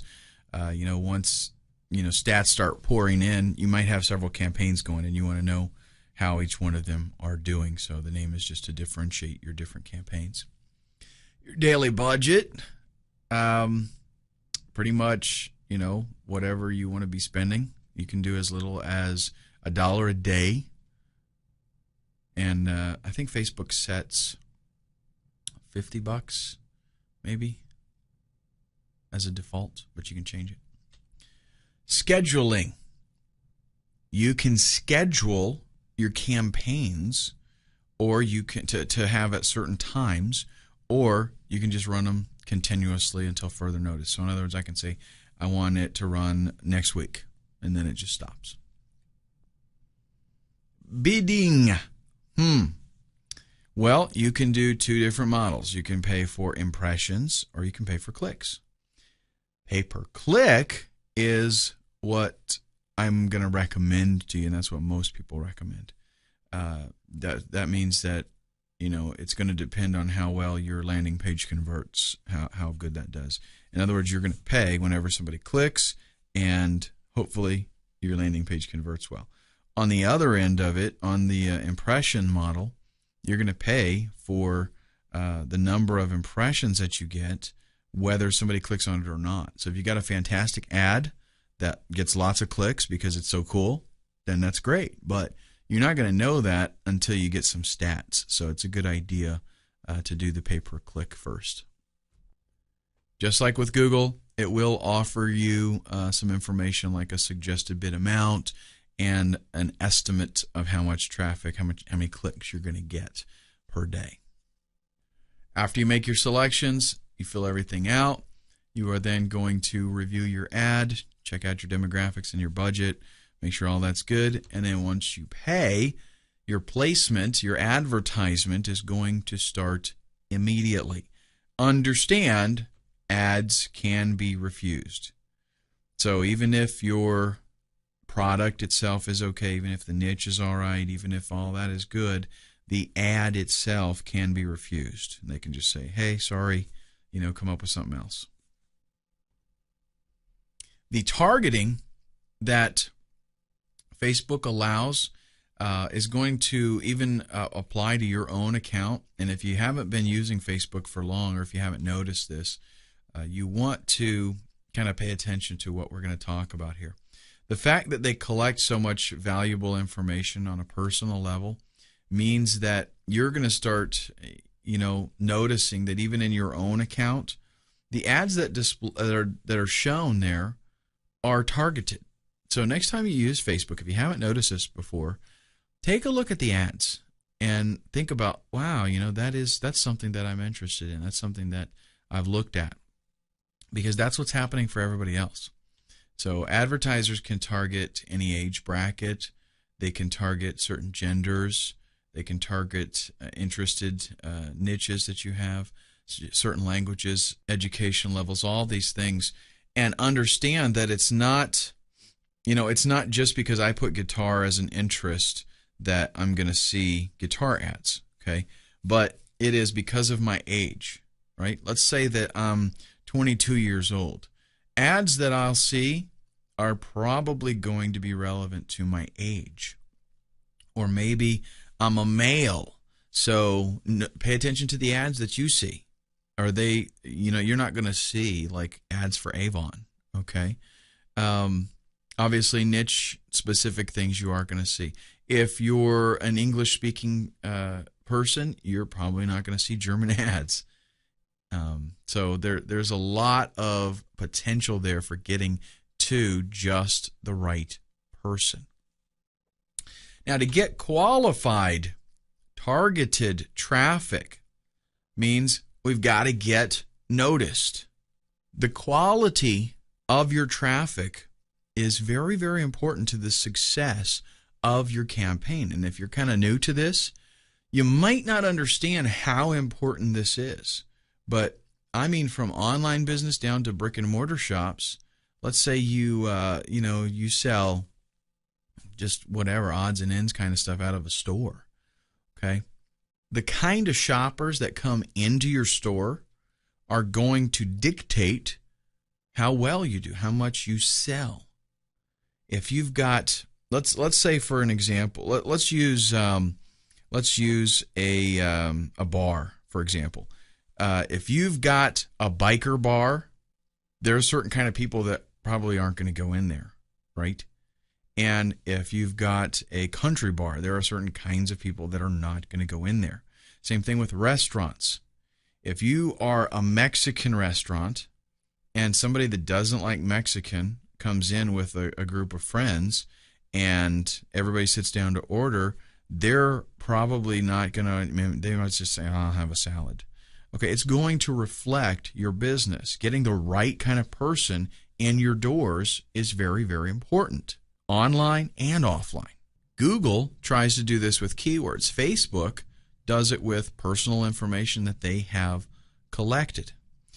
So, getting your ad noticed, well, maybe they don't necessarily click on your ad, but just the fact that this is something that is probably going to be of interest to them will more than likely mean that they're going to at least read it. And I notice this myself, that, when I'm looking at some site, whatever the site is, if there's an ad for something that I'm interested in, I will at least notice it. If I see a guitar on there, I'll at least read the ad because it's something that I'm interested in. So getting noticed is a little bit easier to do with a site like Facebook, where we can know I'm promoting something here that this individual that's looking at my ad is interested in. We need to get more clicks, because the more traffic we get, the more sales we're going to make. Getting our ad in front of people that are interested and getting more clicks means higher ROI, higher return on investment. And this is what everybody wants. They want to spend less and make more. Since the people that are seeing your ad, they're on Facebook, since they are already in a category of being interested in the product or service that you're offering, then there's a greater opportunity that they're going to check it out. And how do they do that? They click on the ad and they come to your landing page. Once they get there, they're going to be much more likely to buy what it is that you're selling, because they're interested in it. We already know that they're interested in it. That's why they even saw the ad, and that is why they clicked on it. So the likelihood that they're going to make a purchase, pretty good. This is what we're talking about when we talk about qualified traffic, when we talk about high quality traffic. The people that make money spamming, they don't make as much as they would if they were able to have an email list of people that they know are interested in what they're selling. What they try to do is try to get people to come to a website. They mass mail people, and it's illegal, right? It's bad. Everybody hates it. They try to mass mail people and get them to click and come to their website, not having any clue if they're going to be interested in it or not. Okay, and yeah, they do make some money. But if I send out 100,000 emails to people randomly, okay, and they come and click and come to my website, who knows how many of them are going to be actually interested? I might make 100 sales. Whereas if I had 100,000 people that I knew for a fact were very interested in my product, how many sales do you think I'm going to make? I could make 10,000 sales, 20,000 sales, because these people are interested. They're qualified. It's a higher quality of traffic.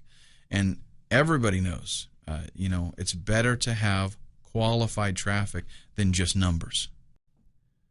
From a strictly business standpoint here, there's a couple of things that I want to go over, because you might be inclined to think, if you haven't done a lot of advertising before, or if you've just tried to do the AdWords thing and you didn't really put a lot of thought into it, you probably had pretty mediocre results, and that's probably what you're going to get on Facebook if you don't step back and really think about this, okay?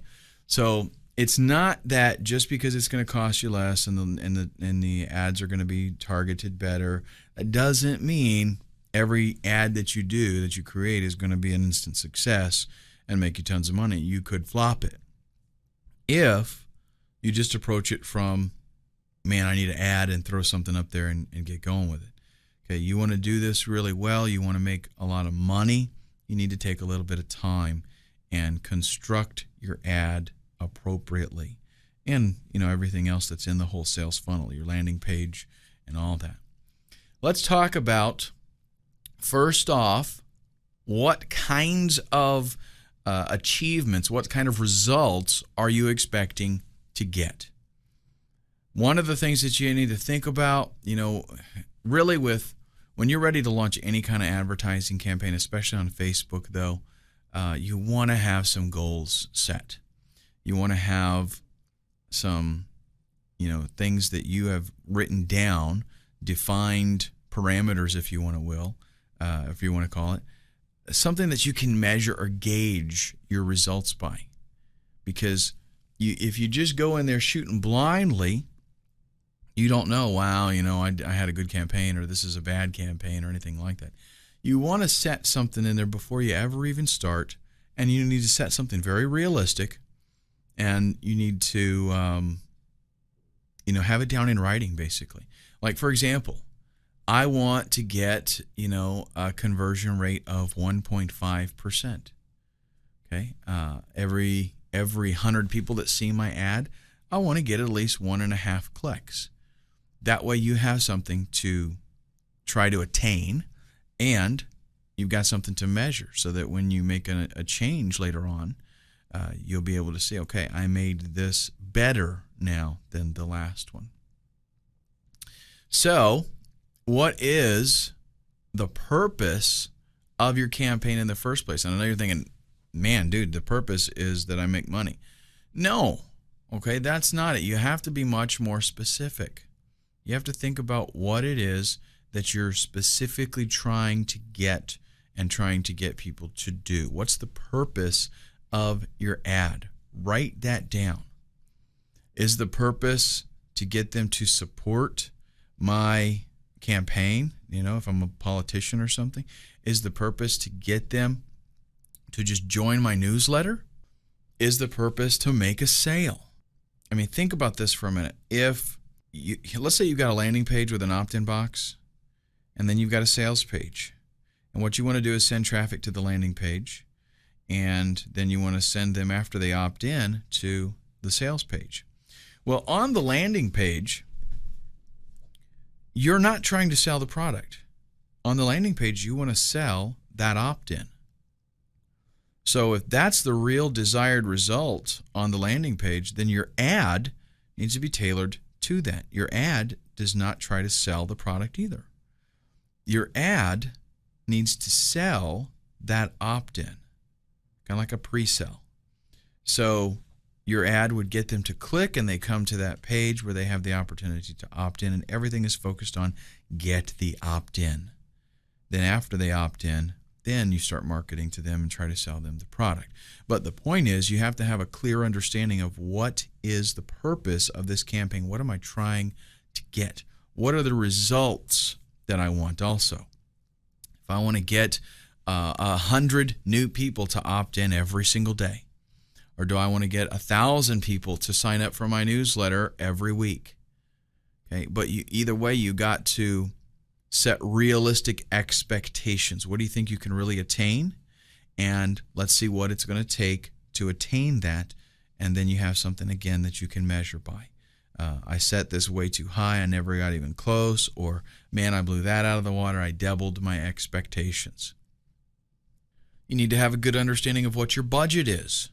How much money are you going to be able to spend in order to get the results that you are looking for, what you expected? Let's say, I want 1,000 new opt-ins this month. Okay. Am I going to be, you kind of get an idea of, let's say that my conversion is 1.5%, and I want to get 1,000. So how many people am I going to have to show that ad to? And how many people from that are going to actually opt in? The number that I'm going to need, how much money am I going to have to spend in order to make that happen? You have to think about this kind of stuff. You got to think about it ahead of time. If I say, man, I want to get 1,000 new opt-ins this month, then I don't think about what is it going to cost to make that happen. If I don't have that money, then that's an unrealistic expectation, and I don't want to do that because I'm going to fall short. Some things that you need to think about. Remember that Facebook is pretty picky about its advertisers, okay, and the things that are going to show up there. You want to make sure you get the results, that you're looking for. You got to have, in mind the money that you're going to be needing to spend in order to generate those kinds of results. And you need to think really through the whole process. You need to think about what it is that you're going to be promoting. If you've only got one thing that you're selling, no problem, right? But if you're an online marketer or you're an affiliate marketer or something, you've got a variety of things that you're going to be promoting. You might want to, pick some bestsellers, things that go over really well. Maybe you're going to launch a campaign that has some new products that you want to start promoting, things like that. So the thing is, you need to understand very clearly in your mind what it is that you're going to be promoting. And, you don't just approach it blindly and say, I need to use Facebook for advertising and I need to promote something. No. Get something picked so that this is what I'm going to do. Maybe you want to use multiple ads. This is something you should definitely think about. You could, technically create a campaign that had different ad variations, and that will allow you to try some different tactics, try some different kinds of ads and see what works and what doesn't work. You can also tweak some of your ads so that maybe one ad appeals to a certain type of person. Use those demographics. Another ad is more tailored towards another group of people. So use those demographics if that kind of marketing, would be beneficial. How long are you going to be running your ad? Do you have super deep pockets and you don't care and you just want to run it indefinitely to do some branding? Or do you want to run it, spend some money, and then see what you get from that? Consider that. Have that as a business plan. Make sure that your landing page is appropriate. They're going to get you clicks, okay? But they're not going to sell stuff for you, okay? Your landing page needs to do its job. Remember, it also needs to fit the rules, the model that Facebook lays out, okay? So nothing hypey. We're going to talk a little bit more about landing pages later on, so we'll get to that. But it's very, very important that your landing page does its job. Spend time and effort making sure that that landing page is there and that it does what it's supposed to do. What you might consider doing is a small test. Check out the landing page, see how well it works, and then you can specify your time frame. So run it for a couple of days maybe. See how it does. Consider tweaking something on the landing page, and then run that ad, run that campaign again for a couple more days, and see if you improved something. It's not something you want to just run headlong into and dump a bunch of money. The real marketers that have the biggest return on investment are the ones that test and tweak and test and tweak. Remember that Facebook is very picky about the kinds of ads that are going to show up on the website.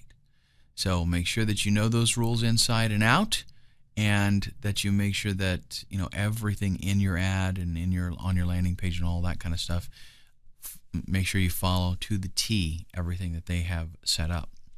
You want to make sure that you set some reasonable expectations. Your campaigns are not always going to be a winner. Okay, they're not always going to do as good as you would hope that they do. Maybe it's a bad headline. Maybe the body of the ad or the image just doesn't grab people's attention. Remember that we've always got, if you're doing what you should, you've always got an opportunity to do some tweaking. Okay? Now, I am not saying set your expectations real low just so that you can hit them, okay? I know that is a technique that some people use to make themselves feel better, and that's cool, if you want to do that. But I prefer to set something kind of realistic, and if you're brand new in this, that'll be kind of hard to do because you don't know what to expect really. But if you think that you're going to spend $10 and make $10,000 in sales, that's unrealistic. So something that you need to give a little bit of thought to. Do you have any other strategies that would work very well with your Facebook marketing? Like having a fan page, having a page set up so that you can generate friends and get them, in essence, to do a lot of advertising for you. Like we've talked about the organic stuff a little bit, how that a friend liking your page shows their friends, and their friends can check it out, and maybe they become your friends and they like it as well. So definitely be considering some free Facebook traffic. And on your own website, one thing that you can do is you can create a Facebook badge that you can put on your site so that people, when they come there, they see, oh, they're on Facebook, and they can click it and they can come to your Facebook page, and that allows you to possibly, get more friends, that more exposure on Facebook based on a relationship that, they might have already checked your website out for some reason or another. Consider split testing with the same demographics. Like, let's talk about running similar ads, 2 ads to the same exact group. Okay, you can see which ad works the best. And then you can also have ads that are specific for different groups, different demographics, and be testing within those. So I might start out with 1 ad, right? And then I want to target 3 different demographics with a different kind of ad. So I take that 1 ad and I tweak it for those 3 different demographics. Then within those 3 different demographics, I take the ad that is there and I make an ad variation. Right? So now let's say I just do 1 extra one. So I've got really 6 different ads that I'm running for 3 different demographics, and I see which ones work the best. And then when I find that out, I drop the one that doesn't work as well.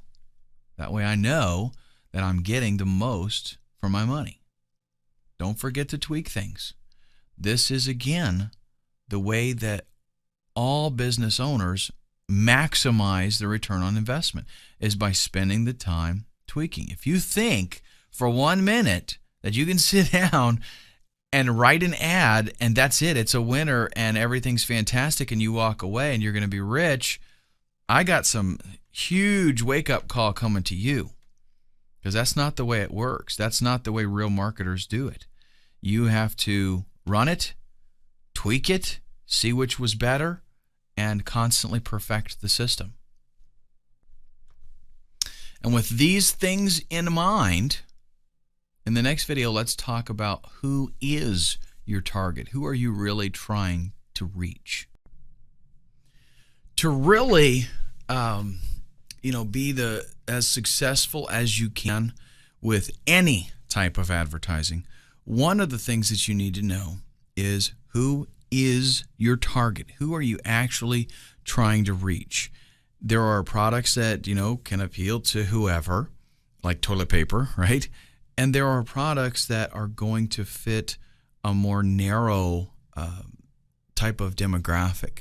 And in order for you to reap the benefits of Facebook, you need to really understand exactly who it is that you're trying to get your product in front of. Who is that person that uses your product, that this type of individual is who I'm targeting.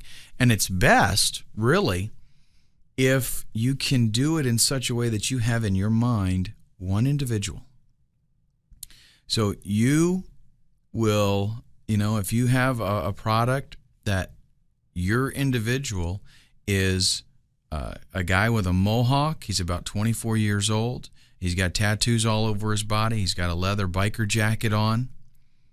If you get it down specifically to that, this is my target.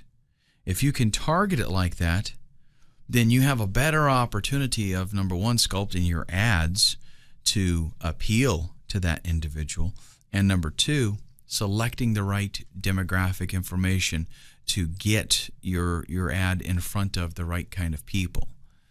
All right, because now that doesn't mean other people don't buy your product. Yeah, sure they do. But when you think, this is my target, this is my customer, you should try to have something in your mind, an actual individual, not necessarily a group of people, an individual.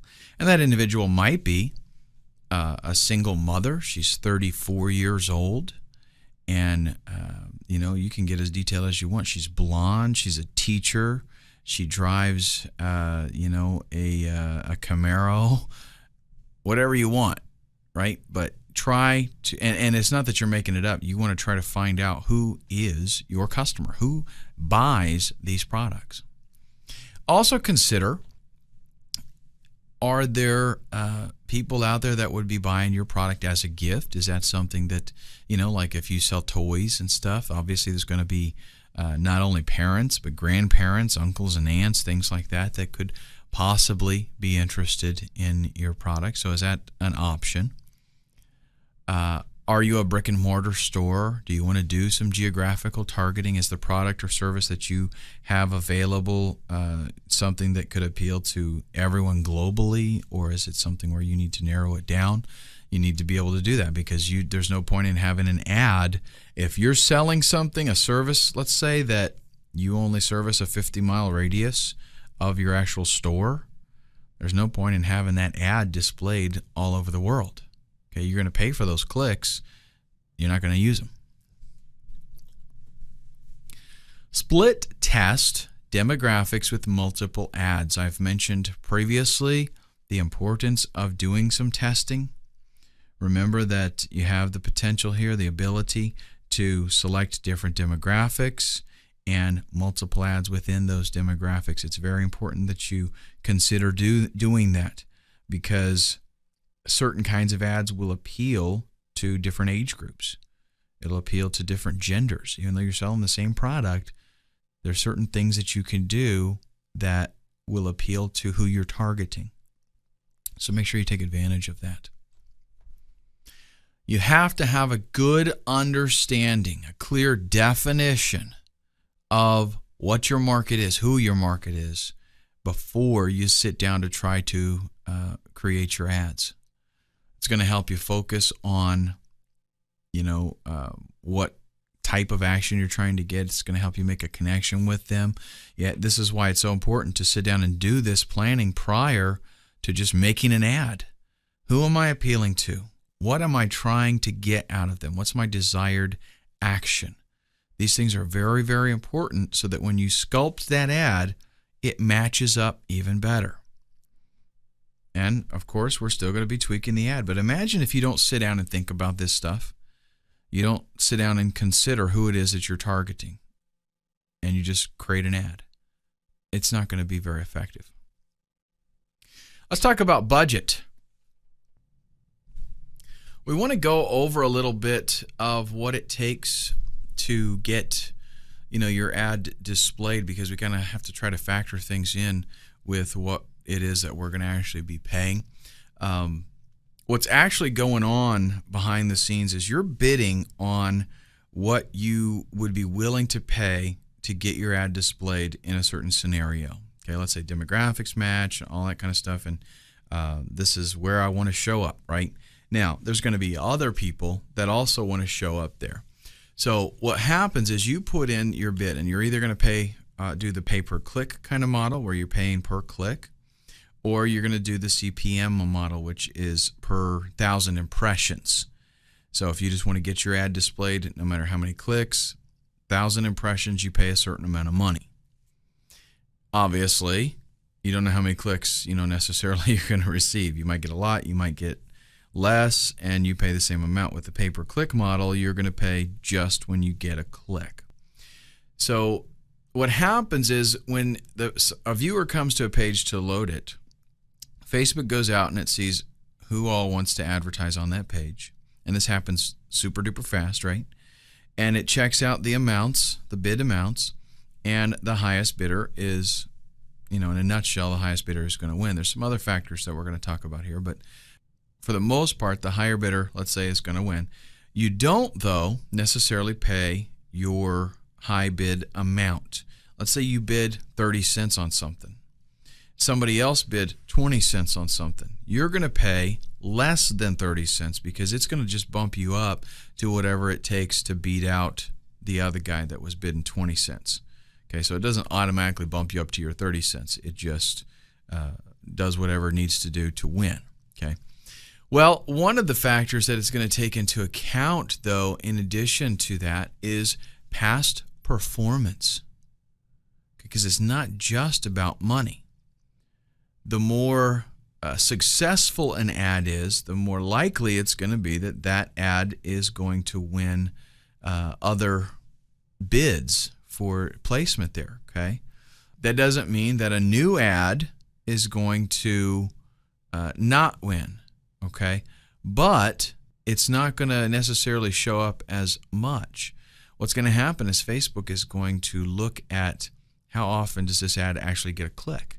And Google does the same thing in this respect, because if let's say you're bidding 30 cents and some other guy's bidding 20 cents, but every time your ad shows up, nobody clicks on it. And, maybe 3 or 4 or 5% of the time they click on the other guy's ad that's doing 20 cents. Well, Facebook's going to say, okay, I can show this guy and never make any money, or I can show this guy and make that 20 cents pretty frequently. It's going to say, you know what, I want to go with where the money's at. And that's kind of the way that Google operates as well. So your past performance is factored in there. There also is a quality of the ad. That's going to be determined really by the users. The more people that like an ad, the more likely that ad is to win, in a bidding situation. So it's a good idea to create compelling ads and build up a good reputation so that people like the ad. They click that little like button right next to the ad. Your budget is something that you definitely need to keep in mind. But Facebook actually takes that into account as well. If you're, let's say your stated budget needs to be something that is well within your abilities, okay? It needs to be something that you can afford. But you need to kind of factor out, this is how much money I'm going to spend on advertising this month, and set that dollar amount in your campaign. Are you going to possibly run multiple ads at the same time? Maybe you're going to hit different demographics, and you want to have multiple campaigns going. If that's the case, you've got to divide up your budget for every one of those campaigns, right? If you say, I'm going to spend, $200 this month on advertising, and you're going to run 4 different campaigns, that means $50 a piece. So you need to make sure that, you have that entered in there correctly so that your campaign, it matches up. And let me give you a little bit of a technical tip here to help you maximize your revenue here.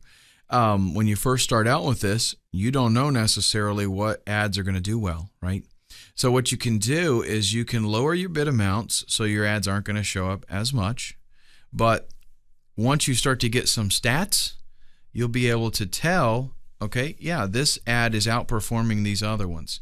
You might not be getting a whole lot of traffic because you're trying to be careful, right, with your money. Well, so all you do then is once you get some good stats there, you can say, okay, this is the ad that works better. Then go ahead and amp up your bid amounts and get your ad out there more. But now you know you're using a more effective ad. So that's a good thing that you would probably want to consider doing. Also, the campaign duration. How long are you going to be doing this? Okay. A lot of times ads, the whole campaign thing, it takes a little while to get rolling and start seeing some revenue, start seeing some profitability. You can start seeing, man, in just a couple of days, I'm seeing sales increase dramatically. Great. But you have to be able to watch that campaign, be willing to tweak some things, and not expect that you're going to be getting instant sales that day. Okay, it may happen, but it may not.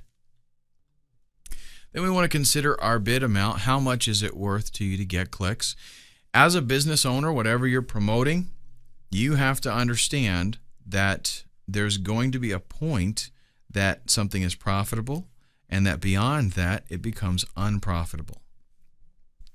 Let me give you a little bit of a scenario here, a little example. Let's say you're an affiliate marketer and you're promoting this product.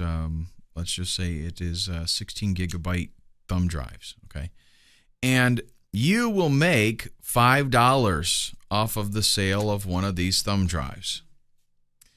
Well, that's very unlikely because I think you can get these for $20 now, but we'll use that as an example. If you know that out of 100 people that come to your landing page, one person will buy that thumb drive, then you can say, it is worth to me to spend $5 to get 100 clicks. Right? That's like your break-even point. So if I have to spend $4 to get 100 clicks, or in other words, 4 cents a piece, then fantastic. I'm good with that. I'm making some money. Okay, I'm profitable. Well, if I have to spend $6 to get that traffic, not worth it to me because I'm losing money. So there are some things you need to factor in. You have to try to, hopefully you can get some data to estimate at least how much traffic you need to make sales, and how, like, if you can tell out of 100 clicks I make $30, then you can run the math and you can decide what it is worth to you to bid on different scenarios to get that traffic. You have to figure that out. You have to calculate it. I can't tell you bid this amount. You have to figure out what it's worth to still be profitable to you. Now we have also bid ranges. Winning bids are selected based not only on the bid amount, but also the quality of the ad and how well that ad has performed in the past, right? Well, Facebook is going to give you suggested bid ranges to kind of help you win the auctions and get a placement in there. The thing is that a lot of times those ranges are going to be a little bit higher than what it would really take to get in there. Okay. Maybe there's going to be a niche that you can get into that doesn't have a whole lot of competition, and you can bid low and still get plenty of placement and not be paying a bunch of money. If you find a niche that is very competitive on Facebook, they're going to give you recommendations, and you might have to go with those recommendations to get placement, and you might even have to bid higher in order to get placement and beat out others. So that's something that just happens. So it doesn't matter necessarily the bidding range that you select. You want to take the time to follow up and take a look at your results. What are you actually achieving? Did you set your bids too low and you need to bump them up? Are they way too high and you could still get placement by lowering them? You have to track that stuff. Take all of this stuff into consideration when you start to think about what you're going to be spending, what you're willing to spend on your advertising on Facebook. In the next video, we'll take a look at some rules and tips. Facebook is very, very strongly leaning towards its users, okay, its community. So it will not bend over backwards to help an advertiser or advertisers in general when that means sacrificing the experience of their users. Now, they are, don't get me wrong, they are advertiser friendly. They're more than happy to help you make some money and get some more traffic. They're not afraid to ban people either. They're not afraid to ban advertisers. They're not afraid to reject ads. But they do want to work with you without compromising their users' experience. Okay, so you have to understand that. Let's talk about some of the basic Facebook rules. There really are a lot of rules. You can read the guidelines that they have for ads, and you can check out all of that stuff. But there's a few things that we really need to have nailed down pretty good. One of those is your destination URLs. The landing page, or where you actually send the traffic when they click that ad. That landing page is very, very important as far as Facebook is concerned. And if you mess up on the landing page, they can get your ad rejected just for that. They'll reject you if they don't like the ad. The URL has to be the actual domain that is in your ad. Okay, you can't do any kind of redirect kind of stuff. You need to send them exactly there. It's got to have, the landing page has to have the information that the ad is talking about. So nothing misleading at all. And they are, they're checking this out. They're not just letting it go and an Autobot checks it out. They're going to check it out. They're not going to tolerate pop-ups, pop-overs, pop-unders, any of that kind of stuff. Mouse trapping, fake closing pages, None of that stuff is allowed. You can request, personal information like emails and names and stuff like that, but only, for the purpose of a legitimate transaction. You're not going to, if you harvest people's emails and sell them, you're going to get in a lot of trouble. References to Facebook. They're a little bit picky about how their name is used, okay? Like, for example, you can say, now on Facebook. That's fine. But if you give any inkling whatsoever that Facebook is endorsing your product, then you're going to find yourself in a lot of trouble. And that goes for the ads and landing pages. The copy in your ads cannot ever be misleading whatsoever. It needs to be very clear, and you can't have any unsubstantiated claims. Otherwise, the ad is going to get rejected by Facebook. You can't threaten, insult, harass people. Autoplay ads, can't have that. And you got to be careful about even the language that you use. You need to use proper language. Facebook also has some types of content in ads that it will ban. If the advertisement seems that it's misleading, deceptive, or just not true. Also, they don't allow profanity. They don't allow slanderous comments, tobacco products, firearms, weapons, that kind of stuff. I think we've already covered that. No scams, no hate speech, and things that are related to that. It's pretty well understood, I think, that kind of stuff. So, hopefully your business doesn't have to do with any of that. You've also got to watch your targeting, who you're targeting. They don't allow, for example, alcohol advertisements that target people in countries where the targeted audience is under the legal drinking age.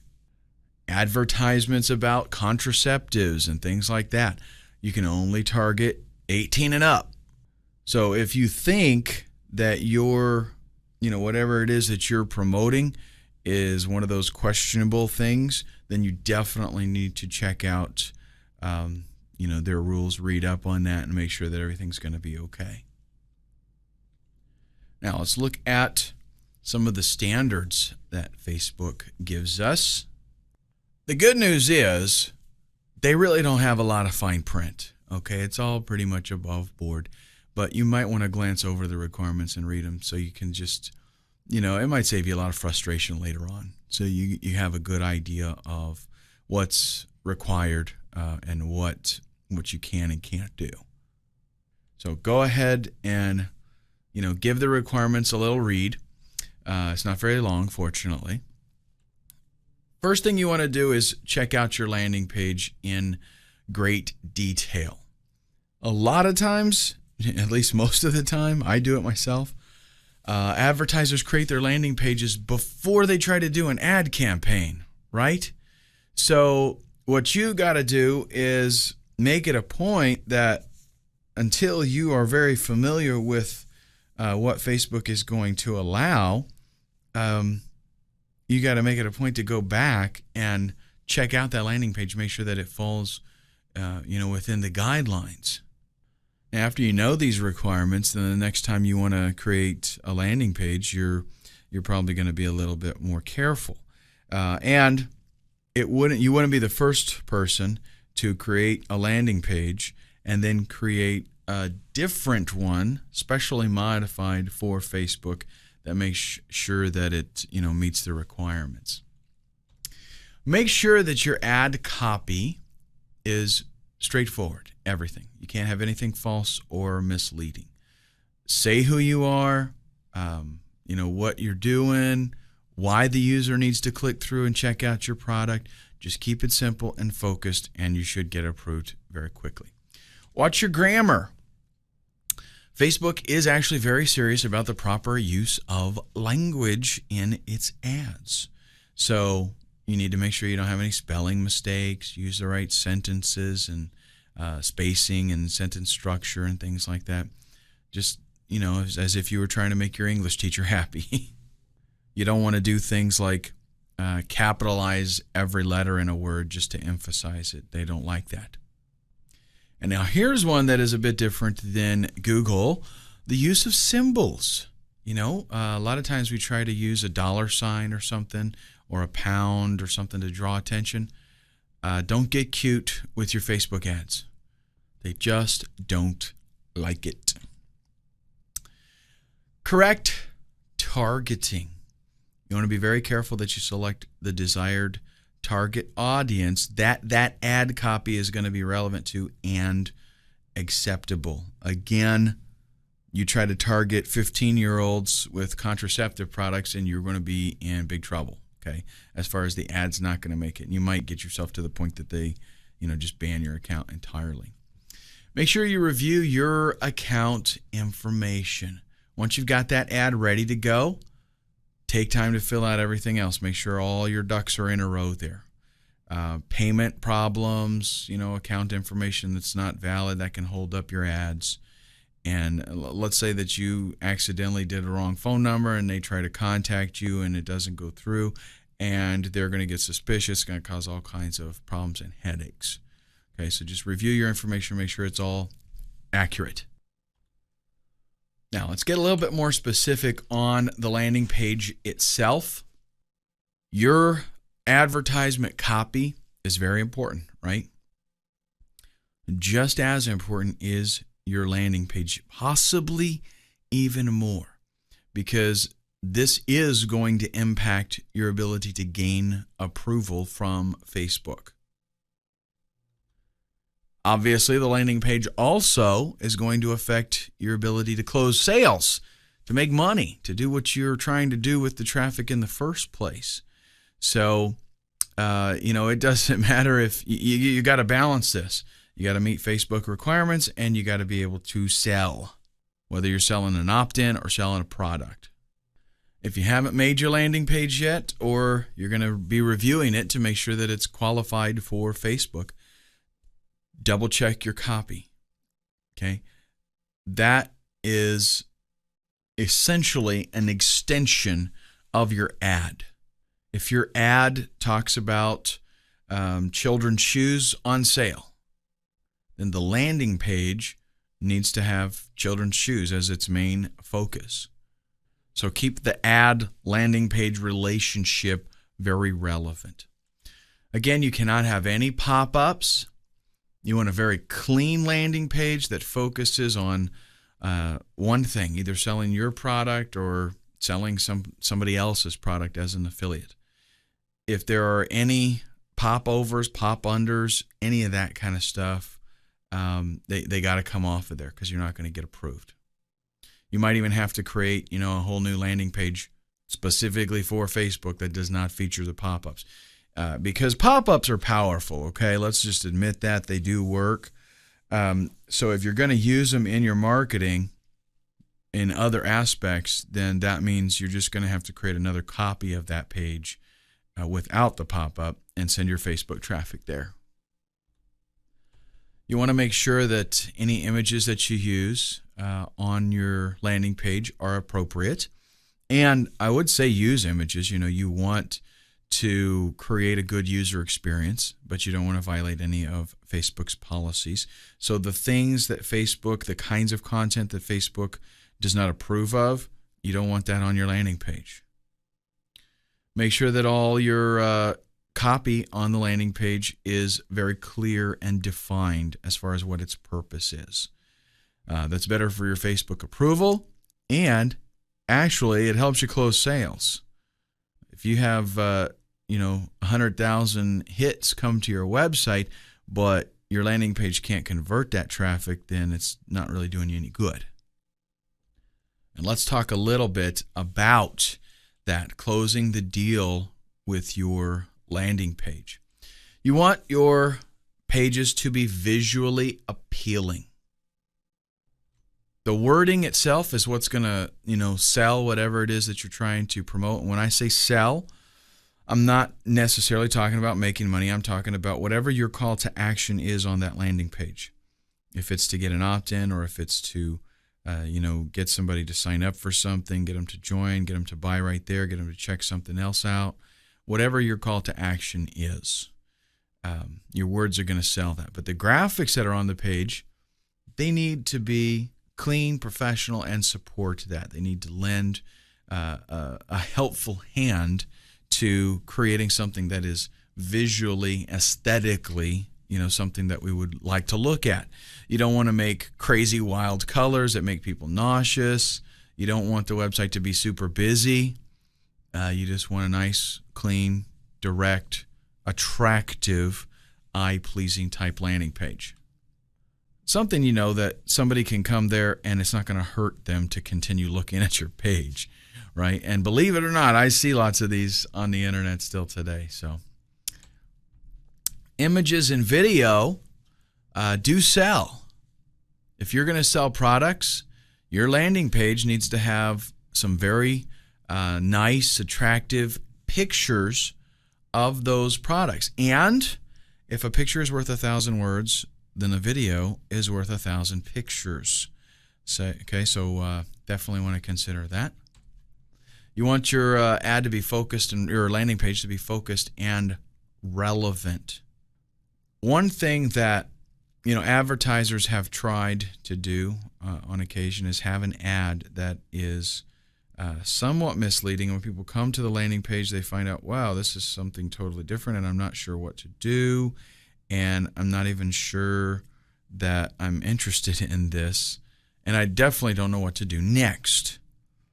The worst thing that you could possibly have is, and you think this is straightforward, right? But the worst thing you could possibly have is where somebody comes to a page and they're like, yeah, I think I need that. What do I do? And they don't know what to do next. And believe it or not, that does happen.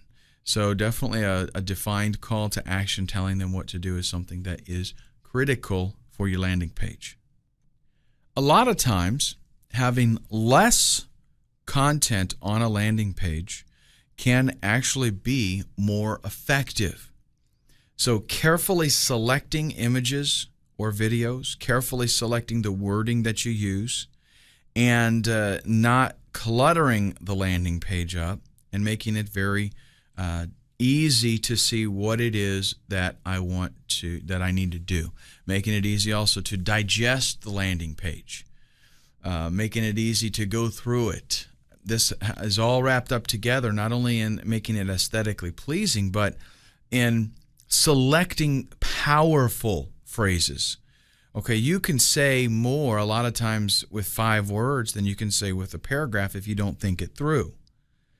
So less is more, and keep it simple, right? The KISS scenario, keep it simple, stupid, or something like that. Keep it stupid, simple. That's a good one too. You have to kind of balance things out for the lowest common denominator, right? And a lot of times what I find is having a landing page that's all cluttered up with you want to cram everything in there about your product. It usually hurts you, okay? Same thing goes for making wild, outlandish claims. A lot of times that hurts you. If you throw in a bunch of hype and stuff, they're not, most of them aren't going to buy it. Yeah, there are some people in the world that fall for that kind of stuff, but I don't think most of them do. So keep things simple and easy. If you got signups, if you've got order buttons, anything like that, make sure they're very visible above the fold and attractive and right there, and it's pretty obvious what to do with them. Okay?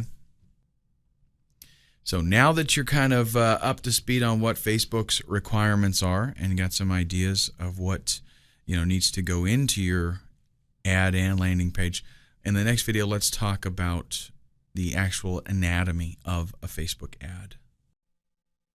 Facebook ads have a little bit of flexibility to a degree because they do not require keywords, really. Like with Google, the thing is keyword, keyword, keyword. So you bid on keywords. You want keywords in your title. You want keywords in your ad copy. You want keywords in your, the visible URL there. All that kind of stuff. With Facebook, not really a big deal. Okay, but you don't have a whole lot of real estate. So that means you need to focus, really think through your ads and make sure that they are powerful, that they have a strong impact. Plan your headlines. If you ask any newspaper reporter or editor, they're going to tell you that the headline is probably the most important part of a story, because that's going to be what people decide whether they want to read the story or not. It's based on the headline. Use a thesaurus. If there are, words that you want to use that are maybe too long, they take up too many characters, or you can't think of maybe exactly the right word, you want something that is a little bit stronger, you look for synonyms. Use your thesaurus and grab some synonyms. Keep things simple. You've got, 25 characters to work with here on the headline. So that's not a whole lot of space to get, wicked creative. But what you want to do is be very straightforward and tell the viewers what it is that really should excite them and make them want to read that the rest of that copy. Maybe ask a question. Facebook ads are not keyword dependent, right? So, if you don't want to do a newspaper type headline, maybe you can ask them a question in the headline, and that question will prompt them. If you target it right, that question is going to be something that, for example, let me give you an example. Let's say you're going to target the guitar players. You might ask the question, do you make these, come up with a number, do you make these 7 guitar sins? Something like that, so that if you know that they're interested in it anyway, they're into guitar stuff, just provoke their curiosity.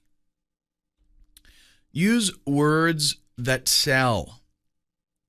The word free, the word discount, things like that catch people's attention. Save is another good one.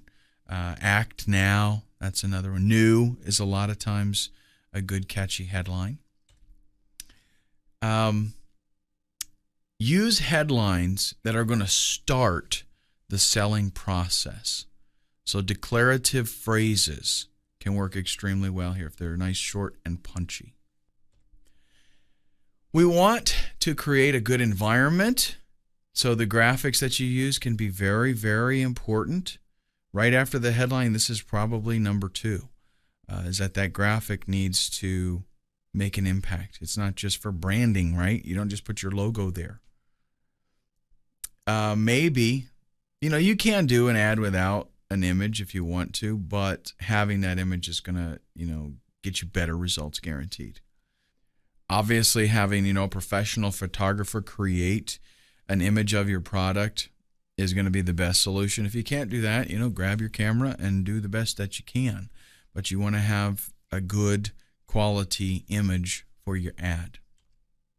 A lot of times having people in the picture sells very well because it is a little bit more personal. Okay? Now, it has to be relevant. You don't put a picture of a woman in a bikini just to grab attention, and the product has nothing to do with that. It's like a shaving cream or something. You need to have it relevant, because remember, Facebook is social oriented. It's a community. The images need to be simple. They don't allow a whole lot of space for you anyway, and you're not going to be, it's a fairly small little thumbnail, so if you clutter it up, then you're not going to convey a message. So focus on one thing that you want to get across. Definitely do use color. We want the image to be very colorful. That tends to draw the user's eyes, and it can also help them be a little more interested in it once they actually see it. And just a reminder here that images are sales tools. So selecting the right kind of image can actually mean making more conversions. If you were in a political campaign and you were marketing a politician, you're probably going to put a picture of them in it, like a headshot kind of thing. You wouldn't take a picture of them when they first wake up and get out of bed, right? You take a picture of them once they're ready for the day. That's the same kind of thing. You want to put whatever products or services or whatever you're offering, put them in their best light. Now let me give you some tips. I happen to be an amateur photographer, so I do this kind of thing quite a bit, and I teach on Photoshop. So I know a little bit about this kind of stuff, and I will give you some tips. Crop things nice and close. What that means is you want to make it kind of tight so that the image itself, the product or whatever it is that you're trying to highlight, is as big as it possibly can. And a lot of times what photographers do, if you want to do a nice shot of a person, you don't necessarily do their whole entire head. You might crop it in real tight where it's just like, their eyes, from their eyes down to their mouth, and the rest of it is just completely filling up the space that you have there. Remove any obstructions. All that means is look through the camera at what it is you're going to take a picture of. Is there anything in the picture that does not need to be there? Okay, is there anything that the picture would look better without? That's kind of one of the big differences between a pro photographer and an amateur photographer, is the amateur photographer is just taking snapshots of whatever's there. The pro photographer looks at the scene and says, hey, you know what? That pen that's on the floor right there, that doesn't need to be there. Let's get rid of it. Lighting is also something that's very important. You want to, a lot of times people need to shoot inside. Very good, but try to make sure that you've got, good lighting. Maybe if you have a small product that you're taking a picture of, take it near a window that gets some sunlight. And this is a little trick, by the way. If you have some shears that go over the window, a lot of times if it's a bright sunny day, those shears can actually diffuse the light, give you a very nice natural lighting. But lighting is very important. If you make sure that everything is well lit, you get a nice clear shot and it looks aesthetically pleasing. Shoot a lot of pictures too. Once you get the scene, the lighting, everything is just right. If you're doing a person or a product or whatever, shoot lots and lots and lots of pictures, because that, gives you a lot to choose from, and maybe one just turns out beautiful. And that's another secret about photography too. Photographers do not, you see in a magazine, picture of a woman on the front page, right? They took like 50 or 100 shots and they just picked the best one. If you're not a professional photographer, you want to get the best results that you possibly can. That means think about the shot itself. You don't just do, point, shoot, click, I'm done. Is there some kind of background that would help enhance the product, make it stand out a little bit more? Is this background too busy and it distracts from the product? Or is this background too simple? Or is it just right? All that kind of stuff needs to be thought through. What angle is going to be best? You can use, if you want to change backgrounds, a little trick here. You can go to a hobby store and get those big sheets of paper, and a lot of times they have colored paper. And you can take that paper and you can kind of prop it up against a wall, let the paper come down and curl on the floor, and then place your product right on the floor there on the paper. What that'll give you is like a seamless background where you can't see the background with a nice complementary color and the proper lighting. That looks like a professional shot. You need to be very picky. You want to shoot a lot of pictures, and you want to make sure that you pick the best. The nice thing about digital photography, folks, is this. It doesn't cost you anything to shoot 100 photos. Back in the day, they had to be careful because they had real film to deal with.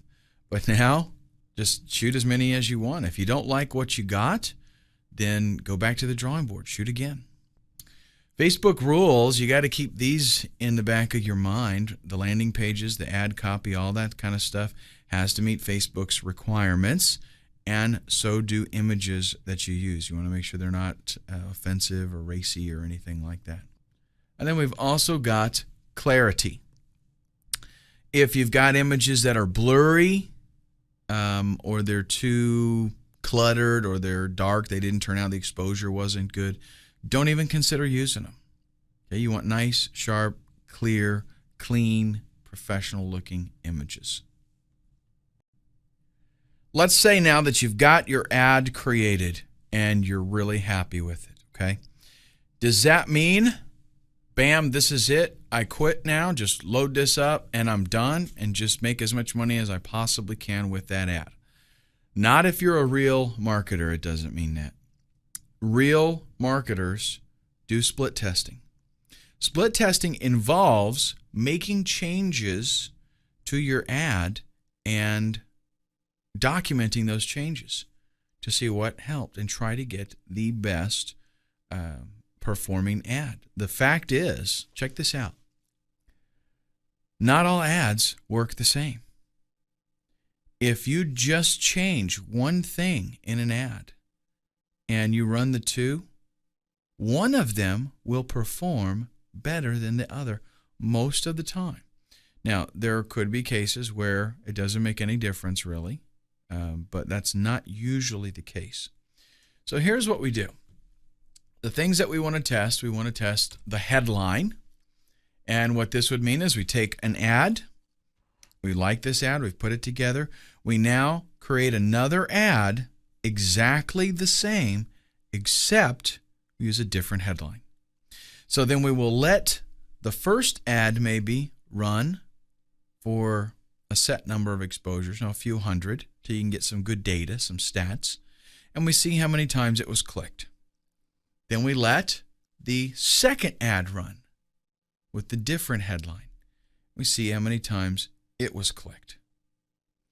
Then, do we stop there? Absolutely not. We take that winning ad, the winning headline, and then we create another version of that ad with the new winning headline, and we use a different image. Now we do the same thing. We let this new ad run the same amount of times and see what percentage of click-throughs we got. Then we do the same thing with the copy. We have the best headline, the best image, and then we change the copy. There's one thing that's very important about this. When you do split testing, you only change one thing at a time. The reason is you have no way of knowing what was the element that made the difference if you change a bunch of different things. So if you try two totally different ads, you don't know what it is that made the difference. If it was the headline or the images or what.